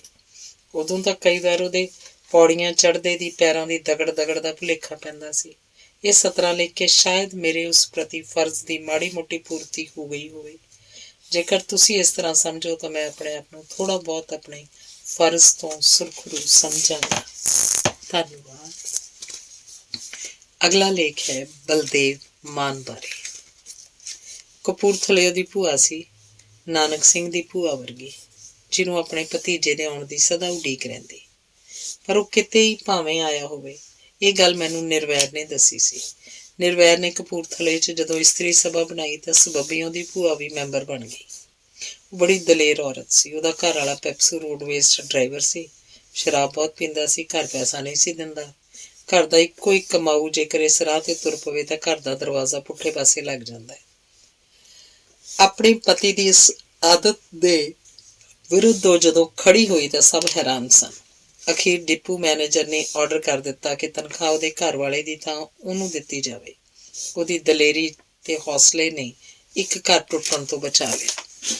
ਤੁਸੀਂ ਸੋਚੋ, ਜਿਸ ਖਾਨਦਾਨ ਦੀ ਇੱਕ ਸਧਾਰਨ ਔਰਤ ਇੰਨੇ ਹੌਸਲੇ ਤੇ ਆਤਮ ਵਿਸ਼ਵਾਸ ਵਾਲੀ ਹੋਏਗੀ, ਉਸ ਖਾਨਦਾਨ ਦੇ ਮਰਦ ਕਿਸ ਤਰ੍ਹਾਂ ਦੇ ਹੋਣਗੇ। ਅੱਜ ਸਾਇੰਸ ਨੇ ਸਾਬਤ ਕਰ ਦਿੱਤਾ ਹੈ ਕਿ ਮਨੁੱਖੀ ਨਸਲ ਦੇ ਜੀਨ ਸਦੀਆਂ ਤੱਕ ਆਪਣੀਆਂ ਮੁੱਢਲੀਆਂ ਖੂਬੀਆਂ ਜਾਂ ਕਮਜ਼ੋਰੀਆਂ ਦਾ ਅਸਰ ਨਹੀਂ ਗਵਾਉਂਦੇ। ਇਸ ਤਰ੍ਹਾਂ ਉਹਦਾ ਖਾਨਦਾਨ ਵੀ ਦਲੇਰ ਤੇ ਸੱਚ ਦੇ ਰਾਹ ਤੋਂ ਨਾ ਥਿੜਕਣ ਵਾਲਾ ਖਾਨਦਾਨ ਸੀ। ਹੁਣ ਮੈਨੂੰ ਇਹ ਤਾਂ ਪੱਕਾ ਯਾਦ ਨਹੀਂ ਕਿ ਮੈਂ ਬਲਦੇਵ ਮਾਨ ਨੂੰ ਪਹਿਲੀ ਵਾਰ ਕਦੋਂ ਤੇ ਕਿੱਥੇ ਮਿਲਿਆ ਸੀ। ਦੋ ਥਾਵਾਂ ਵਿੱਚੋਂ ਇੱਕ ਜ਼ਰੂਰ ਸੀ, ਇੱਕ ਅੰਮ੍ਰਿਤਸਰ ਹਾਲਗੇਟ ਦੇ ਸਾਹਮਣੇ, ਇੱਕ ਹਾਲ 'ਚ ਉਸ ਵੇਲੇ ਦੀ ਜੁਝਾਰੂ ਕਵਿਤਾ ਬਾਰੇ ਵਿਚਾਰ ਵਟਾਂਦਰੇ ਸਮੇਂ। ਉਸ ਸਮਾਗਮ 'ਚ ਕੁਲਬੀਰ ਸਿੰਘ ਕੰਗ ਸਾਡੇ ਵਿਰੁੱਧ ਬੋਲਿਆ ਸੀ। ਉਸ ਵਕਤ ਪਾਰਟੀ ਵੱਲੋਂ ਮੈਨੂੰ ਉਹਦਾ ਜਵਾਬ ਦੇਣ ਲਈ ਕਿਹਾ ਗਿਆ ਸੀ। ਕੰਗ ਨੇ ਜਦੋਂ ਕਿਹਾ ਕਿ ਦਰਸ਼ਨ ਖਟਕੜ ਨੇ ਬਾਬਾ ਦੀਪ ਸਿੰਘ ਨੂੰ ਆਪਣਾ ਯਾਰ ਕਿਹਾ, ਜਦੋਂ ਕਿ ਬਾਬਾ ਦੀਪ ਸਿੰਘ ਜੀ ਨੇ ਸ਼ਹੀਦੀ ਤੋਂ ਪਹਿਲਾਂ ਇੱਕ ਲਕੀਰ ਵਾਹੀ ਸੀ ਕਿ ਜਿਹਨੇ ਸ਼ਹੀਦ ਹੋਣਾ ਉਹ ਲਕੀਰ ਤੋਂ ਇਸ ਪਾਸੇ ਆ ਜਾਓ ਤੇ ਬਾਕੀ ਘਰਾਂ ਨੂੰ ਜਾਓ। ਤੁਸੀਂ ਆਪਣੇ ਆਪ ਨੂੰ ਦੀਪ ਸਿੰਘ ਦੇ ਵਾਰਸ ਜਾਂ ਯਾਰ ਦੱਸਦੇ ਹੋ। ਤੁਸੀਂ ਕਿਹੜੀ ਲੀਕ ਵਾਹੀ ਹੈ ਜੀ ਤੋਂ ਪਾਰ ਲੰਘਣ ਲਈ ਲੋਕਾਂ ਨੂੰ ਕਹਿੰਦੇ ਹੋ। ਇਸ ਤਰ੍ਹਾਂ ਦੇ ਅਰਥ ਸੀ ਕਾਂਗ ਦੀ ਦਲੀਲ ਦੇ। ਇਹਦਾ ਉੱਤਰ ਮੈਂ ਕੁਝ ਇਸ ਤਰ੍ਹਾਂ ਦਿੱਤਾ ਸੀ ਕਿ ਕਾਂਗ ਸਾਹਿਬ, ਲਕੀਰ ਤਾਂ ਵਾਹੀ ਜਾ ਚੁੱਕੀ ਹੈ। ਜੇਕਰ ਤੁਹਾਨੂੰ ਨਹੀਂ ਦਿਸਦੀ ਤਾਂ ਇਹ ਤੁਹਾਡੀ ਬਦਕਿਸਮਤੀ ਹੈ। ਬਾਕੀ ਕਿਸੇ ਨੇ ਤੁਹਾਡੇ ਘਰ ਮੂਹਰੇ ਜਾ ਕੇ ਲਕੀਰ ਨਹੀਂ ਵਾਹੁਣੀ ਤੇ ਨਾ ਹੀ ਤੁਹਾਨੂੰ ਬਾਹੋਂ ਫੜ ਕੇ ਕਹਿਣਾ ਕਾਂਗ ਸਾਹਿਬ ਲਕੀਰ ਲੰਘੋ। ਤੇ ਫਿਰ ਉਸ ਤੋਂ ਬਾਅਦ ਕਾਂਗ ਮੇਰਾ ਐਸਾ ਮਿੱਤਰ ਬਣਿਆ ਜੋ ਅੱਜ ਤੱਕ ਚੱਲਿਆ ਆ ਰਿਹਾ। ਦੂਸਰੀ ਵਾਰ ਇੱਕ ਕਾਨਫਰੰਸ ਕਿਸੇ ਗਰਾਊਂਡ 'ਚ ਹੋਈ ਸੀ, ਜਿਸ ਵਿੱਚ ਮੈਂ ਮੁੱਖ ਬੁਲਾਰਾ ਸੀ, ਜਿਸ ਵਿੱਚ ਮੈਂ ਅੰਕੜਿਆਂ ਦੇ ਹਵਾਲੇ ਦੇ ਕੇ ਸਾਬਤ ਕੀਤਾ ਸੀ ਕਿ ਰੂਸ ਸਾਡੀ ਮਿਹਨਤ ਨੂੰ ਇੰਗਲੈਂਡ ਤੇ ਹੋਰ ਸਾਮਰਾਜੀ ਦੇਸ਼ਾਂ ਨਾਲੋਂ ਵੱਧ ਲੁੱਟਦਾ ਹੈ। ਇਹ ਕਾਨਫਰੰਸ ਬੜੀ ਸਫਲ ਰਹੀ ਸੀ। ਹੋ ਸਕਦਾ ਬਲਦੇਵ ਇਹਨਾਂ ਦੋਹਾਂ ਕਾਨਫਰੰਸਾਂ ਵਿੱਚੋਂ ਮੈਨੂੰ ਮਿਲਿਆ ਹੋਵੇ। ਉਸ ਨਾਲ ਮੇਰਾ ਜੋ ਲਗਾਤਾਰ ਸੰਪਰਕ ਬਣਿਆ, ਉਸੀ ਮੁਲਾਜ਼ਮ ਘੋਲ ਤੇ ਕਰਮਚਾਰੀ ਸੰਦੇਸ਼ ਪਰਚਿਆਂ ਦੀ ਪ੍ਰਕਾਸ਼ਨਾ ਵੇਲੇ। ਅਸੀਂ ਜਿਸ ਦਿਨ ਪਰਚਾ ਆਊਟ ਹੁੰਦਾ, ਹਰ ਜ਼ਿਲ੍ਹੇ 'ਚੋਂ ਇੱਕ ਇੱਕ ਸਾਥੀ ਸੱਦ ਲੈਂਦੇ। ਇਹ ਸਥਾਨ ਮੇਰਾ ਘਰ ਹੀ ਹੁੰਦਾ ਸੀ। ਉਸ ਸਾਥੀ ਨੂੰ ਜ਼ਿਲ੍ਹੇ ਦੇ ਸਾਰੇ ਪਰਚੇ ਦੇ ਦਿੰਦੇ, ਪਿਛਲਾ ਹਿਸਾਬ ਕਰ ਲੈਂਦੇ। ਇਸ ਤਰ੍ਹਾਂ ਪੋਸਟੇਜ ਦਾ ਖਲਜਗਣ ਤੇ ਖਰਚਾ ਬਚ ਜਾਂਦਾ ਤੇ ਪਰਚਾ ਵੀ ਠੀਕ ਸਮੇਂ ਸਿਰ ਪਾਠਕਾਂ ਦੇ ਹੱਥਾਂ 'ਚ ਪਹੁੰਚ ਜਾਂਦਾ। ਬਲਦੇਵ ਆਮ ਤੌਰ 'ਤੇ ਅੰਮ੍ਰਿਤਸਰ ਨੂੰ ਕਵਰ ਕਰਦਾ ਸੀ। ਕਦੀ ਕਦੀ ਗੁਰਦਾਸਪੁਰ ਦੇ ਪਰਚੇ ਵੀ ਲੈ ਜਾਂਦਾ। ਐਮਰਜੈਂਸੀ ਲੱਗਣ ਨਾਲ ਪਰਚਾ ਬੰਦ ਹੋ ਗਿਆ। ਅਸੀਂ ਇੱਕ ਦੇਸ਼ ਭਗਤ ਮੋਰਚਾ ਬਣਾਇਆ, ਜਿਹਦਾ ਮੈਂ ਕਨਵੀਨਰ ਸੀ। ਉਹਦੀਆਂ ਮੀਟਿੰਗਾਂ ਜ਼ਿਲ੍ਹਾ ਪੱਧਰ 'ਤੇ, ਪੰਜਾਬ ਪੱਧਰ 'ਤੇ ਭਾਰਤ ਪੱਧਰ 'ਤੇ ਹੁੰਦੀਆਂ ਰਹਿੰਦੀਆਂ ਸੀ। ਮੈਨੂੰ ਸਕੂਲ ਦੀ ਨੌਕਰੀ ਦੇ ਨਾਲ ਨਾਲ ਇਹ ਮੀਟਿੰਗਾਂ ਵੀ ਕਰਾਉਣੀਆਂ ਪੈਂਦੀਆਂ ਸੀ। ਉਂਝ ਅਸੀਂ ਪੰਜਾਬ 'ਚ ਅਕਾਲੀਆਂ ਦੇ ਨਾਲ ਵੀ ਇੱਕ ਦੋ ਮੀਟਿੰਗਾਂ ਕੀਤੀਆਂ, ਇੱਕ ਚਮਕੌਰ ਸਾਹਿਬ, ਇੱਕ ਆਲਮਗੀਰ ਲੁਧਿਆਣਾ ਤੇ ਤੀਸਰੀ ਪਟਿਆਲੇ। ਅਕਾਲੀਆਂ ਨਾਲ ਸਾਡਾ ਤਾਲਮੇਲ ਕਰਾਉਣ ਵਾਲਾ ਬੰਦਾ ਅਜੀਤ ਸਿੰਘ ਮੌਲਵੀ ਹੁੰਦਾ ਸੀ। ਉਸ ਵਕਤ ਅਕਾਲੀ ਲੀਡਰ ਈਸਾਪੁਰ ਦਾ ਭਰਾ ਵੀ ਸਾਡੇ ਨਾਲ ਸੀ। ਖੈਰ, ਇਹ ਬਹੁਤ ਲੰਬਾ ਚੌੜਾ ਇਤਿਹਾਸ ਹੈ, ਇਹ ਫਿਰ ਕਦੀ ਸਹੀ। ਬਲਦੇਵ ਨੇ ਇੱਕ ਮੀਟਿੰਗ ਅੰਮ੍ਰਿਤਸਰ ਜ਼ਿਲ੍ਹੇ 'ਚ ਕਰਨ ਦਾ ਦਿਨ ਰੱਖ ਲਿਆ। ਮੈਨੂੰ ਪਹੁੰਚਣ ਲਈ ਥਾਂ ਵਗੈਰਾ ਦੱਸ ਦਿੱਤਾ। ਇਹ ਸਭ ਮੀਟਿੰਗਾਂ ਅੰਡਰਗਰਾਊਂਡ ਹੁੰਦੀਆਂ ਸੀ। ਮੈਂ ਦੱਸਿਆ ਅਨੁਸਾਰ ਠੀਕ ਵਕਤ 'ਤੇ ਕੁੱਕੜਾਂ ਵਾਲੇ ਅੱਡੇ 'ਤੇ ਪਹੁੰਚ ਗਿਆ। ਜਦ ਮੈਂ ਬੱਸ 'ਚ ਉਤਰਿਆ, ਇੱਕ ਬਜ਼ੁਰਗ ਜਿਹਾ ਲੱਗਦਾ ਸਾਥੀ ਮੇਰੇ ਕੋਲ ਆ ਗਿਆ। ਉਹਨੇ ਇਸ਼ਾਰਾ ਕੀਤਾ, ਮੇਰੇ ਮਗਰ ਆ ਜਾਓ। ਮੈਂ ਉਹਦੇ ਮਗਰ ਅਣਜਾਣਾ ਵਾਂਗ ਚੱਲ ਗਿਆ। ਕੁਝ ਦੇਰ ਅੱਡੇ 'ਚ ਪਾਣੀ ਪੂਣੀ ਪੀ ਕੇ ਹਟੇ ਤਾਂ ਉਸ ਬਜ਼ੁਰਗ ਨੂੰ ਇੱਕ ਨੌਜਵਾਨ ਮਿਲਿਆ। ਉਹ ਗੱਲਾਂ ਕਰਦੇ ਰਹੇ। ਉਹ ਪਾਰਟੀ ਦੀਆਂ ਸਰਗਰਮੀਆਂ ਬਾਰੇ ਗੱਲਾਂ ਬਾਤਾਂ ਕਰਦੇ ਰਹੇ। ਮੈਂ ਪਰੇ ਚਾਹ ਵਾਲੇ ਖੋਖੇ ਜਿਹੇ 'ਚ ਅਣਜਾਣਾ ਵਾਂਗ ਬੈਠਾ ਅਖਬਾਰ ਪੜ੍ਹਦਾ ਰਿਹਾ। ਜਦੋਂ ਨੌਜਵਾਨ ਸਾਈਕਲ 'ਤੇ ਚਲਾ ਗਿਆ ਤਾਂ ਦੂਜਾ ਸਾਥੀ ਮੈਨੂੰ ਇਸ਼ਾਰਾ ਕਰਕੇ ਚੀਨੇ ਪਿੰਡ ਦੀ ਸੜਕੇ ਪੈ ਗਿਆ। ਸਾਈਕਲ ਉਹਦੇ ਹੱਥ 'ਚ ਸੀ। ਮੈਂ ਵੀ ਉਹ ਤੋਂ ਥੋੜ੍ਹੀ ਵਿੱਥ ਤੇ ਮਗਰ ਮਗਰ ਤੁਰ ਪਿਆ। ਅੱਗੇ ਜਾ ਕੇ ਉਹ ਮੱਕੀਆਂ ਚਰੀਆਂ ਜਿਹੀਆਂ ਵਿਚਲੀ ਡੰਡੀ ਨੂੰ ਮੁੜ ਪਿਆ। ਉੱਥੋਂ ਅੱਗੋਂ ਬਲਦੇਵ ਇੱਕ ਮੋਟਰ 'ਤੇ ਬੈਠਾ ਸੀ। ਉੱਥੋਂ ਅਸੀਂ ਤਿੰਨੇ ਦੋ ਸਾਈਕਲਾਂ 'ਤੇ ਡੰਡੀ ਹੁੰਦੇ ਡੇਰਾ ਬਾਬਾ ਨਾਨਕ ਵਾਲੀ ਸੜਕੇ ਜਾ ਚੜ੍ਹੇ। ਹਨੇਰਾ ਜਿਹਾ ਹੋ ਗਿਆ ਸੀ। ਕੁਝ ਚਿਰ ਸਾਈਕਲ ਚਲਾਉਣ ਤੋਂ ਬਾਅਦ ਸੱਜੇ ਹੱਥ ਜਾਂਦੀ ਇੱਕ ਸੜਕੇ ਅਸੀਂ ਮੁੜ ਗਏ। ਨੇੜੇ ਇੱਕ ਪਿੰਡ ਸੀ ਜਿਹਦਾ ਮੈਂ ਨਾਂ ਨਹੀਂ ਪੁੱਛਿਆ ਤੇ ਨਾ ਪਤਾ ਹੀ ਹੈ। ਉਹਦੇ ਇੱਕ ਘਰ 'ਚ ਚਲੇ ਗਏ। ਰੋਟੀ ਪਾਣੀ ਛੱਕ ਕੇ ਪਿੰਡ ਦੇ ਬਾਹਰ ਇੱਕ ਮੋਟਰ 'ਤੇ ਚਲੇ ਗਏ। ਇਹ ਮੋਟਰ ਰਾਹ ਤੋਂ ਖੇਤ ਕੋ ਹਟਵੀਂ ਸੀ। ਇੱਥੇ ਮੀਟਿੰਗ ਹੋਣੀ ਸੀ। ਬਲਦੇਵ ਨੂੰ ਉਸ ਬਜ਼ੁਰਗ ਸਾਥੀ ਨੇ ਜਦੋਂ ਕੁੱਕੜਾਂ ਵਾਲੇ ਅੱਡੇ 'ਚ ਮਿਲੇ ਬੰਦੇ ਦੇ ਮਿਲਣ ਬਾਰੇ ਦੱਸਿਆ ਤਾਂ ਸਾਰਿਆਂ ਨੂੰ ਚਿੰਤਾ ਜਿਹੀ ਹੋ ਗਈ। ਪਾਰਟੀ ਨੂੰ ਪਤਾ ਲੱਗ ਚੁੱਕਾ ਸੀ ਕਿ ਬੰਦਾ ਪੁਲਿਸ ਨਾਲ ਮਿਲਿਆ ਹੋਇਆ, ਇਸ ਲਈ ਉਹਦੀਆਂ ਸਰਗਰਮੀਆਂ 'ਤੇ ਪਾਰਟੀ ਨਿਗਾਹ ਰੱਖਦੀ ਸੀ। ਅਸੀਂ ਦੋ ਸਾਥੀ ਪਿੰਡੋਂ ਆਉਂਦੇ ਰਾਹ 'ਤੇ ਬਿਠਾ ਕੇ ਤਾਂ ਕਿ ਜੇਕਰ ਉਹ ਆਵੇ ਤਾਂ ਸਾਨੂੰ ਪਤਾ ਦਿੱਤਾ ਜਾ ਸਕੇ। ਆਪਣੀ ਮੀਟਿੰਗ ਵਾਲੀ ਥਾਂ ਤੇ ਆ ਬੈਠੇ।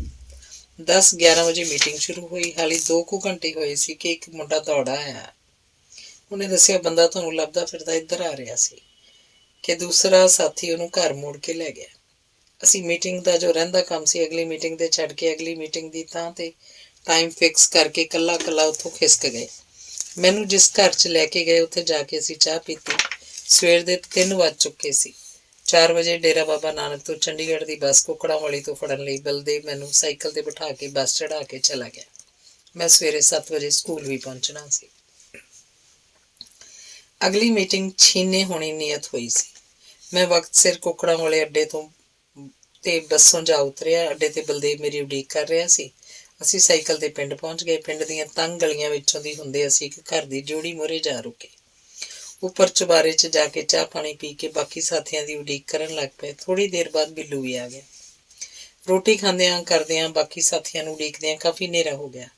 ਲੋਕਲ 2 ਕੁ ਸਾਥੀਆਂ ਤੋਂ ਬਿਨਾਂ ਬਾਹਰੋਂ ਮੇਰੇ ਤੇ ਬਿੱਲੂ ਜਸਵੰਤ ਖੜਕੜ ਤੋਂ ਬਿਨਾਂ ਕੋਈ ਵੀ ਸਾਥੀ ਨਾ ਪਹੁੰਚਿਆ। ਇਹ ਬੜੇ ਫਿਕਰ ਵਾਲੀ ਗੱਲ ਸੀ। ਕਈ ਵਿਚਾਰਾਂ ਆ ਰਹੀਆਂ ਸੀ ਜਿਨ੍ਹਾਂ ਵਿੱਚ ਸਾਥੀਆਂ ਦੇ ਫੜੇ ਜਾਣ, ਮੀਟਿੰਗ ਦੀ ਥਾਂ ਦਾ ਪਤਾ ਲੱਗਣ ਦਾ ਵੀ ਡਰ ਜਿਹਾ ਬਣਿਆ ਸੀ। ਐਮਰਜੈਂਸੀ ਦੇ ਦਿਨ ਸਨ। ਜਦੋਂ ਕੋਈ ਫੜਿਆ ਜਾਂਦਾ ਤਾਂ ਅਖਬਾਰਾਂ 'ਚ ਸੂਹ ਨਹੀਂ ਸੀ ਬਾਹਰ ਨਿਕਲਦੀ।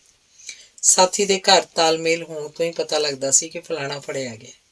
ਅੱਧੇ ਤੋਂ ਬਹੁਤੇ ਸਾਥੀ ਨਹੀਂ ਸੀ ਪਹੁੰਚ ਸਕੇ। ਅਸੀਂ ਇਹ ਵੀ ਸੋਚਦੇ ਸੀ ਕਿ ਹੋ ਸਕਦਾ ਸੁਨੇਹੇ ਨਾ ਪਹੁੰਚੇ ਹੋਣ, ਪਰ ਇਹ ਗੱਲ ਬਹੁਤ ਘੱਟ ਦਿਮਾਗ 'ਚ ਆਉਂਦੀ ਸੀ। ਅਖੀਰ ਉਡੀਕ ਕੇ ਰਾਤ ਦੇ 11 ਕੁ ਵਜੇ ਪਿੰਡ ਤੋਂ ਰਾਜਾ ਸਾਂਸੀ ਹਵਾਈ ਅੱਡੇ ਵੱਲ ਦੀ ਇੱਕ ਮੋਟਰ ਤੇ ਮੀਟਿੰਗ ਸ਼ੁਰੂ ਕੀਤੀ।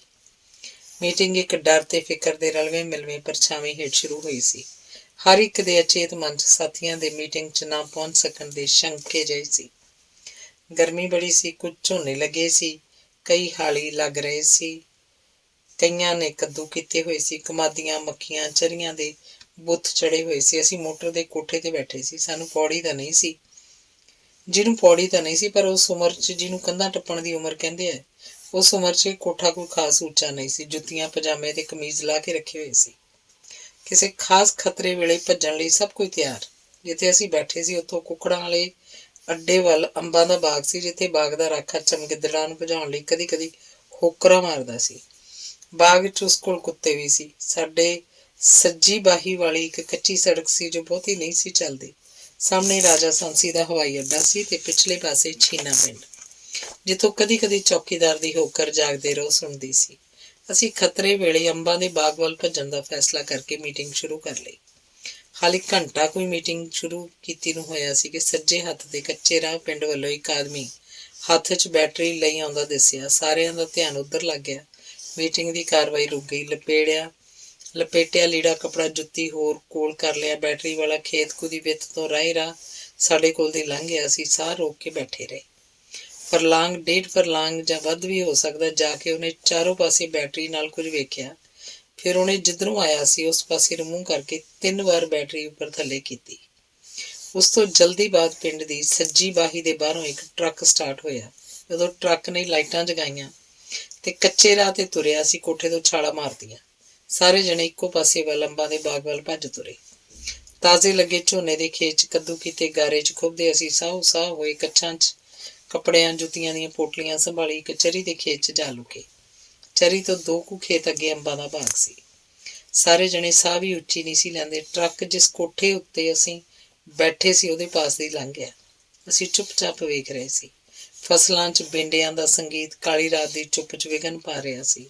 ਰਾਤ ਹੋਰ ਵੀ ਡਰਾਉਣੀ ਬਣਦੀ ਜਾ ਰਹੀ ਸੀ। ਟਰੱਕ ਹੌਲੀ ਜਾ ਰਿਹਾ ਸੀ। ਫਿਰ ਉਹ ਬੈਟਰੀ ਵਾਲੇ ਪਾਸ ਜਾ ਰੁਕਿਆ।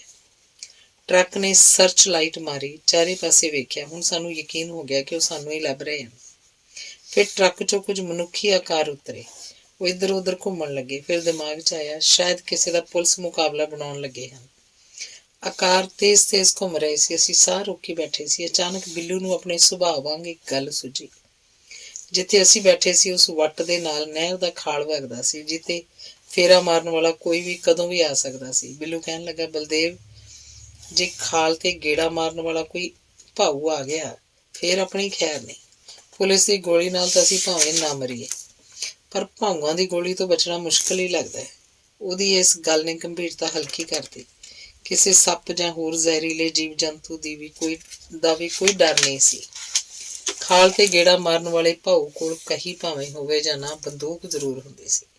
ਇਸ ਲਈ ਬਿੱਲੂ ਨੇ ਇਹ ਗੱਲ ਕਹੀ ਸੀ। ਜਿੱਥੇ ਅਸੀਂ ਦੜੇ ਬੈਠੇ ਸੀ ਉੱਥੇ ਘਾਹ ਜਿਵੇਂ ਆਮ ਚਰੀਆਂ 'ਚ ਹੁੰਦਾ, ਬਰਸਾਤ ਦਾ ਸਿੱਲਾਪਨ ਹੁਮਸ ਸੀ। ਲੱਤਾਂ ਤੇ ਲੱਗਾ ਗਾਰਾ ਆਕੜ ਗਿਆ ਸੀ। ਗਰਮੀ ਨਾਲ ਸਰੀਰ 'ਚ ਮੁੜਕਾ ਚੋ ਰਿਹਾ ਸੀ। 2 ਕੁ ਘੰਟੇ ਬਾਅਦ ਅਚਾਨਕ ਟਰੱਕ ਸਟਾਰਟ ਹੋਇਆ। ਅਸੀਂ ਫਿਰ ਸਾਹ ਰੋਕ ਕੇ ਬੈਠ ਗਏ। ਕੋਈ ਮੁਕਾਬਲਾ ਤਾਂ ਨਹੀਂ ਸੀ ਹੋਇਆ, ਪਰ ਸਾਨੂੰ ਆਪਣੇ ਫੜੇ ਜਾਣ ਦਾ ਡਰ ਹਾਲੀ ਘੇਰੀ ਬੈਠਾ ਸੀ। ਤੁਰਦੇ ਫਿਰਦੇ ਮਨੁੱਖੀ ਪਰਛਾਵੇਂ ਟਰੱਕ 'ਚ ਚੜ੍ਹ ਗਏ। ਟਰੱਕ ਜਿਸ ਰਾਹ ਤੋਂ ਆਇਆ ਸੀ ਉਸ ਰਾਹ ਹੀ ਹੌਲੀ ਹੌਲੀ ਲੰਘ ਗਿਆ। ਜਦੋਂ ਟਰੱਕ ਪਿੰਡ ਦੇ ਅਗਲੇ ਸਿਰੇ ਤੇ ਪਹੁੰਚ ਗਿਆ ਤਾਂ ਅਸੀਂ ਸੁੱਖ ਦਾ ਸਾਹ ਲਿਆ। ਅਚਾਨਕ ਬਲਦੇਵ ਬੋਲ ਪਿਆ। ਕਹਿਣ ਲੱਗਾ, ਉਹ ਬਹੁਤ ਵੱਡੀ ਗਲਤੀ ਹੋ ਗਈ। ਅਸੀਂ ਕਿਹਾ, ਕੀ? ਕਹਿਣ ਲੱਗਾ, ਇਹ ਟਰੱਕ ਤਾਂ ਇਸ ਬਰਸਾਤੀ ਨਦੀ 'ਚੋਂ ਰੇਤਾ ਚੋਰੀ ਕਰਨ ਵਾਲਿਆਂ ਦਾ ਸੀ। ਆਪਾਂ ਐਵੇਂ ਰਾਤ ਖਰਾਬ ਕਰ ਲਈ। ਸਵੇਰ ਦੇ 4 ਕੁ ਵੱਜਣ ਵਾਲੇ ਸੀ। ਅਸੀਂ ਮੋਟਰ ਤੇ ਨਹਾ ਕੇ ਲੱਤਾਂ ਤੇ ਪੈਰਾਂ ਤੋਂ ਸੁੱਕ ਚੁੱਕਾ ਗਾਰਾ ਮਸੀਂ ਧੋ ਕੇ ਲਾਇਆ, ਕੱਪੜੇ ਪਾਏ। ਫਿਰ ਬਲਦੇਵ ਮੈਨੂੰ ਸਾਈਕਲ ਤੇ ਡੇਰਾ ਬਾਬਾ ਨਾਨਕ ਤੋਂ ਚੰਡੀਗੜ੍ਹ ਵਾਲੀ ਬੱਸ ਰਾਜਾ ਸਾਂਸੀ ਅੱਡੇ ਕੋਲ ਦੀ ਨਹਿਰ ਦੇ ਪੁਲ ਤੋਂ ਚੜਾ ਗਿਆ। ਬਾਕੀ ਸਾਥੀ ਕਦੋਂ ਕਿੱਧਰ ਗਏ ਪਤਾ ਨਹੀਂ। ਅੱਜ ਜਦੋਂ ਉਹਨਾਂ ਦਿਨਾਂ ਬਾਰੇ ਸੋਚਦਾ ਇੰਝ ਲੱਗਦਾ ਜ਼ਿੰਦਗੀ ਕੰਡਿਆਂ ਦੀ ਸੇਜ ਉੱਤੇ ਵੀ ਖਤਰਿਆਂ ਨਾਲ ਖੇਡਦੀ ਮੌਤ ਨੂੰ ਮਖੌਲਾਂ ਜਿਹੀਆਂ ਕਰਦੀ ਤੁਰੀ ਜਾ ਰਹੀ ਸੀ। ਪਰ ਫਿਰ ਅਚਾਨਕ ਕੁਝ ਭਿਆਨਕ ਕਿਸਮ ਦਾ ਵਾਪਰ ਗਿਆ। ਉੱਪਰਲੇ ਲੀਡਰਾਂ ਪ੍ਰਤੀ ਸਾਡੀ ਬੜੀ ਸ਼ਰਧਾ ਸੀ। ਇੱਕ ਵਾਰੀ ਸਾਡੀ ਦੇਸ਼ ਭਗਤ ਮੋਰਚੇ ਦੀ ਮੀਟਿੰਗ ਆਲ ਇੰਡੀਆ ਲੈਵਲ ਤੇ ਦਿੱਲੀ ਹੰਸਰਾਜ ਰਹਿਬਰ ਦੇ ਘਰ ਹੋਈ, ਜਿੱਥੇ ਮੈਥੋਂ ਤੇ ਅਜੀਤ ਸਿੰਘ ਘੋਲੀਆ ਤੋਂ ਬਿਨਾਂ ਬਾਕੀ ਸਟੇਟਾਂ ਵਿੱਚੋਂ ਵੀ ਸਾਥੀ ਆਏ ਸੀ। ਇੱਕ ਦਿਨ ਰਹਿਬਰ ਹੋਰਾਂ ਦੱਸਿਆ ਕਿ ਰਾਹੀ, ये जो SN सिंह है वो साला मेरे घर से 1000 रुपए के टेलीफोन कर गया और बिल मुझे देने पड़ गए। ਫਿਰ ਕਿਸੇ ਪਾਸੋਂ ਪਤਾ ਲੱਗਾ ਕਿ ਉਹ ਬੜਾ ਵੱਡਾ ਡਰਾਮੇਬਾਜ਼ ਤੇ ਮੌਕਾ ਪ੍ਰਸਤ ਹੈ, ਬੜੇ ਠਾਠ ਨਾਲ ਰਹਿੰਦਾ ਹੈ। ਖੈਰ, ਮੈਨੂੰ ਇਸ ਗੱਲ ਨਾਲ ਕੀ, ਮੈਂ ਤੇ ਆਪਣੀ ਲਗਨ ਨਾਲ ਤੇ ਇਮਾਨਦਾਰੀ ਨਾਲ ਕੰਮ ਕਰ ਰਿਹਾ ਸੀ। ਐਮਰਜੈਂਸੀ 'ਚ ਇੰਦਰਾ ਵਿਰੋਧੀ ਸਿਆਸੀ ਲੀਡਰ ਸਭ ਜੇਲ੍ਹਾਂ ਵਿੱਚ ਸੀ, ਜਿਨ੍ਹਾਂ ਵਿੱਚ ਅਕਾਲੀ, ਜਨਸੰਘੀ, ਕਾਂਗਰਸੀ ਵੀ ਤੇ ਜੈ ਪ੍ਰਕਾਸ਼ ਨਾਰਾਇਣ ਵਰਗੇ ਵੀ ਸੀ। ਜੇਲ੍ਹ ਵਿਚਲੇ ਪਾਰਟੀ ਸਾਥੀਆਂ ਦਾ ਇਹਨਾਂ ਸਿਆਸੀ ਕੈਦੀਆਂ ਨਾਲ ਕੋਈ ਸਮਝੌਤਾ ਜਾਂ ਅੰਡਰਸਟੈਂਡਿੰਗ ਬਣ ਗਈ। ਸਿਆਸੀ ਪਾਰਟੀਆਂ ਦੇ ਲੀਡਰਾਂ ਆਪਣੇ ਵਾਅਦੇ ਅਨੁਸਾਰ ਸਭ ਨਕਸਲਵਾੜੀਆਂ ਨੂੰ ਆਮ ਮਾਫੀ ਦੇ ਦਿੱਤੀ। ਇਹਨਾਂ ਜੇਲ੍ਹਾਂ 'ਚੋਂ ਆ ਕੇ ਇਲੈਕਸ਼ਨਾਂ ਲੜਨ ਦਾ ਐਲਾਨ ਕਰ ਦਿੱਤਾ, ਜਿਸ ਨਾਲ ਪਾਰਟੀ 'ਚ ਗੰਭੀਰ ਸੰਕਟ ਖੜਾ ਹੋ ਗਿਆ। ਮੈਂ ਇਲੈਕਸ਼ਨ ਦੀ ਵਿਰੋਧਤਾ ਕਰਨ ਵਾਲਿਆਂ ਸੀ। ਬਲਦੇਵ ਤੇ ਜੈਮਲ ਹੋਰਾਂ ਕਿਰਤੀ ਕਿਸਾਨ ਯੂਨੀਅਨ ਬਣਾ ਲਈ। ਪਾਰਟੀ ਦੇ ਓਪਨ ਵਿੰਗ ਨਾਲ ਸਾਡਾ ਸੰਪਰਕ ਟੁੱਟ ਗਿਆ। ਜਦੋਂ ਪਾਰਟੀ ਨੇ ਲਾਈਨ ਬਦਲੀ, ਇੱਕ ਦਿਨ ਪਾਰਟੀ ਦਾ ਇੱਕ ਲੀਡਰ ਲਸ਼ਕਰ ਸਿੰਘ ਮੁਰਾਦਪੁਰ ਨਰਿਆਲਾ ਦਾ ਮੇਰੇ ਕੋਲ ਆਇਆ ਕਿ ਮੈਂ ਇਲੈਕਸ਼ਨ ਲੜ ਰਿਹਾ, ਮੇਰੀ ਮਦਦ ਕਰ। ਮੁਰਾਦਪੁਰ ਨਰਿਆਲੀ ਨਿਰਵੈਰ ਦੇ ਨਾਨਕੇ ਹਨ। ਉਹਦੇ ਮਾਮਿਆਂ ਤੇ ਮਾਮੇ ਦੇ ਲੜਕਿਆਂ ਦੇ ਟੱਬਰ ਪਿੰਡ 'ਚ ਬੜੇ ਪੜ੍ਹੇ ਲਿਖੇ, ਧਾਰਮਿਕ ਰੁਚੀਆਂ ਵਾਲੇ ਤੇ ਸ਼ਰੀਫ ਪਰਿਵਾਰ ਗਿਣੇ ਜਾਂਦੇ ਹਨ। ਲਸ਼ਕਰ ਦਾ ਵਿਚਾਰ ਸੀ ਕਿ ਮੈਂ ਉਹਨਾਂ ਨੂੰ ਕਹਾਂਗਾ, ਉਹਨੂੰ ਵੋਟ ਪਾਓ। ਮੈਨੂੰ ਲਸ਼ਕਰ ਤੇ ਇੰਨਾ ਗੁੱਸਾ ਆਇਆ ਕਿ ਮੈਂ ਉਹਨੂੰ ਕਿਹਾ ਕਿ ਚਾਹ ਪੀ ਕੇ ਤੁਰਦਾ ਹੋ ਤੇ ਮੁੜ ਮੇਰੇ ਘਰ ਨਾ ਵੜੀ। ਉਹ ਚਲਾ ਗਿਆ। ਪਾਰਟੀ ਵੱਲੋਂ ਇਲੈਕਸ਼ਨ ਲਈ ਖੜੇ ਕੀਤੇ ਸਭ ਬੰਦਿਆਂ ਦੀਆਂ ਜ਼ਮਾਨਤਾਂ ਜ਼ਬਤ ਹੋ ਗਈਆਂ। ਪਾਰਟੀ ਦੇ ਜਿਨ੍ਹਾਂ ਲੀਡਰਾਂ ਜਾਂ ਵਰਕਰਾਂ ਨੂੰ ਬਹੁਤ ਇੱਜ਼ਤ ਤੇ ਸਤਿਕਾਰ ਨਾਲ ਵੇਖਦੇ ਸੀ, ਉਹ ਲੋਕਾਂ ਦੀਆਂ ਟਿੱਚਰਾਂ ਦਾ ਨਿਸ਼ਾਨਾ ਬਣ ਗਏ। ਸਧਾਰਨ ਲੋਕਾਂ ਨੂੰ ਕੀ ਪਤਾ ਸੀ ਕਿ ਇਹਨਾਂ ਵਿੱਚੋਂ ਹਾਲੀ ਵੀ ਕੁਝ ਚੋਣਾਂ ਦੇ ਹੱਕ 'ਚ ਨਹੀਂ। ਹੁਣ ਇਸ ਝੱਖੜ ਤੋਂ ਬਾਅਦ ਨਕਸਲਵਾੜੀ ਪਾਰਟੀ ਨਹੀਂ ਸੀ ਰਹੀ। ਗਰੁੱਪ ਬਣ ਗਏ ਸੀ। SN ਸਿੰਘ ਗਰੁੱਪ, ਚਾਰੂ ਗਰੁੱਪ, ਨਾਗਾ ਰੈਡੀ ਗਰੁੱਪ ਤੇ ਪਤਾ ਨਹੀਂ ਹੋਰ ਕਿੰਨੇ ਕੁ ਗਰੁੱਪ ਬਣ ਗਏ। ਇਹਨਾਂ ਗਰੁੱਪਾਂ ਨੇ ਵਰਕਰ ਭੰਬਲ ਭੂਸੇ 'ਚ ਪਾਤੇ। ਬਸ ਇਸ ਝੱਖੜ ਵਿੱਚ ਹੀ ਬਲਦੇਵ ਵੀ ਇੱਕ ਗਰੁੱਪ 'ਚ ਚਲਾ ਗਿਆ ਤੇ ਸਾਡਾ ਸੰਪਰਕ ਟੁੱਟ ਗਿਆ। ਮੇਰੇ ਨਾਲ ਜੋ ਹੋਇਆ ਬੀਤਿਆ ਉਹ ਕਹਾਣੀ ਤਾਂ ਬਹੁਤ ਲੰਬੀ ਹੈ। ਮੈਂ ਭਾਰਤ ਤੋਂ ਪ੍ਰਵਾਸੀ ਹੋਣ ਸਮੇਂ ਤੱਕ ਪੁਲਿਸ ਦੀਆਂ ਨਜ਼ਰਾਂ 'ਚ ਰੜਕਦਾ ਰਿਹਾ ਸੀ। ਜਦੋਂ ਵੀ ਮੈਂ ਭਾਰਤ ਆਉਂਦਾ, ਆਪਣੇ ਪੁਰਾਣੇ ਸਾਥੀਆਂ ਬਾਰੇ ਜਦੋਂ ਕਿਸੇ ਅਚਾਨਕ ਮਿਲੇ ਸਾਥੀ ਨੂੰ ਪੁੱਛਦਾ ਤਾਂ ਜੇਕਰ ਤਾਂ ਉਹਦੇ ਗਰੁੱਪ ਦਾ ਹੁੰਦਾ ਤਾਂ ਬੜੇ ਹੌਸਲੇ ਨਾਲ ਉਸ ਬਾਰੇ ਵਧਾ ਚੜ੍ਹਾ ਕੇ ਦੱਸਦੇ ਤੇ ਮਿਲਾਉਣ ਦਾ ਵਾਅਦਾ ਵੀ ਕਰਦੇ, ਪਰ ਜੇਕਰ ਵਿਰੋਧੀ ਗਰੁੱਪ ਦਾ ਹੁੰਦਾ ਤਾਂ ਹੂੰ ਹਾਂ ਕਰਕੇ ਸਾਰ ਦਿੰਦੇ। ਕਈ ਤਾਂ ਇੱਥੋਂ ਤੱਕ ਗਰਕ ਗਏ ਕਿ ਬਹੁਤ ਵਧੀਆ ਕਾਮਰੇਡਾਂ ਦੇ ਚਾਲ ਚੱਲਣ ਤੇ ਵੀ ਚਿੱਕੜ ਸੁੱਟਣ ਤੋਂ ਵੀ ਗੁਰੇਜ਼ ਨਾ ਕਰਦੇ। ਅਸਲ 'ਚ ਚਾਲ ਚੱਲਣ ਦੇ ਪੱਖੋਂ ਖੁਦ ਗਰਕ ਚੁੱਕੇ ਸੀ। ਜੇਕਰ ਇਹ ਸਾਥੀ ਆਪਣੀ ਅੱਜ ਦੀ ਹਾਲਤ ਵੇਖਣ ਤੇ ਆਪਣੀ ਬੁੱਕਲ ਵਿੱਚ ਝਾਤੀ ਮਾਰ ਕੇ ਵੇਖਣ ਤਾਂ ਇਸ ਹਾਲਤ ਦੇ ਜ਼ਿੰਮੇਵਾਰ ਇਹ ਖੁਦ ਹੀ ਇਹਨਾਂ ਨੂੰ ਦਿਸਣਗੇ। ਇੱਥੇ ਮੈਂ ਇਸ ਬਹਿਸ 'ਚ ਨਹੀਂ ਪੈਣਾ ਚਾਹੁੰਦਾ ਕਿ ਬਲਦੇਵ ਦੀ ਵਿਚਾਰਧਾਰਾ ਗਲਤ ਸੀ ਜਾਂ ਠੀਕ। ਉਹ ਕਿਹਨਾਂ ਹਾਲਤਾਂ 'ਚ ਕਿਹੜੇ ਗਰੁੱਪ 'ਚ ਚਲਾ ਗਿਆ, ਇਸ ਸਭ ਕੁਝ ਬਾਰੇ ਉਹ ਖੁਦ ਹੀ ਜਾਣਦਾ ਸੀ। ਪਰ ਜਿਸ ਦਿਨ ਉਹਦਾ ਕਤਲ ਹੋਇਆ, ਉਸ ਦਿਨ ਇਸ ਤਰ੍ਹਾਂ ਲੱਗਾ ਕਿ ਇੱਕ ਸਿਰੜੀ, ਇਮਾਨਦਾਰ ਤੇ ਦਲੇਰ ਮਨੁੱਖ ਦਾ ਕਤਲ ਹੋ ਗਿਆ। ਸ਼ਾਇਦ ਉਹਦੇ ਗੁਣ ਹੀ ਜਾਂ ਨਿੱਗਰ ਸੋਚ ਹੀ ਉਹਦੇ ਕਤਲ ਦਾ ਕਾਰਨ ਬਣ ਗਈ ਹੋਵੇ। ਮੇਰਾ ਵਿਸ਼ਵਾਸ ਹੈ ਕੋਈ ਸੋਚ ਜਾਂ ਵਿਚਾਰਧਾਰਾ ਕਿਸੇ ਇੱਕ ਵਿਅਕਤੀ ਦੇ ਕਤਲ ਹੋਣ ਨਾਲ ਕਤਲ ਨਹੀਂ ਹੋ ਸਕਦੀ। ਹਾਂ, ਇੱਕ ਜਿਉਂਦੇ ਜਾਗਦੇ ਸਰੀਰ ਨੂੰ ਰਾਖ ਵਿੱਚ ਜ਼ਰੂਰ ਬਦਲਿਆ ਜਾ ਸਕਦਾ ਹੈ ਤੇ ਉਸ ਕੁੱਕਨੁਸ ਦੀ ਰਾਖ ਵਿੱਚੋਂ ਹੋਰ ਕੁੱਕਨੁਸ ਪੈਦਾ ਹੁੰਦੇ ਰਹਿੰਦੇ ਹਨ। ਇਹ ਮੇਰਾ ਵਿਸ਼ਵਾਸ ਹੈ। ਧੰਨਵਾਦ। ਸਮਾਪਤ।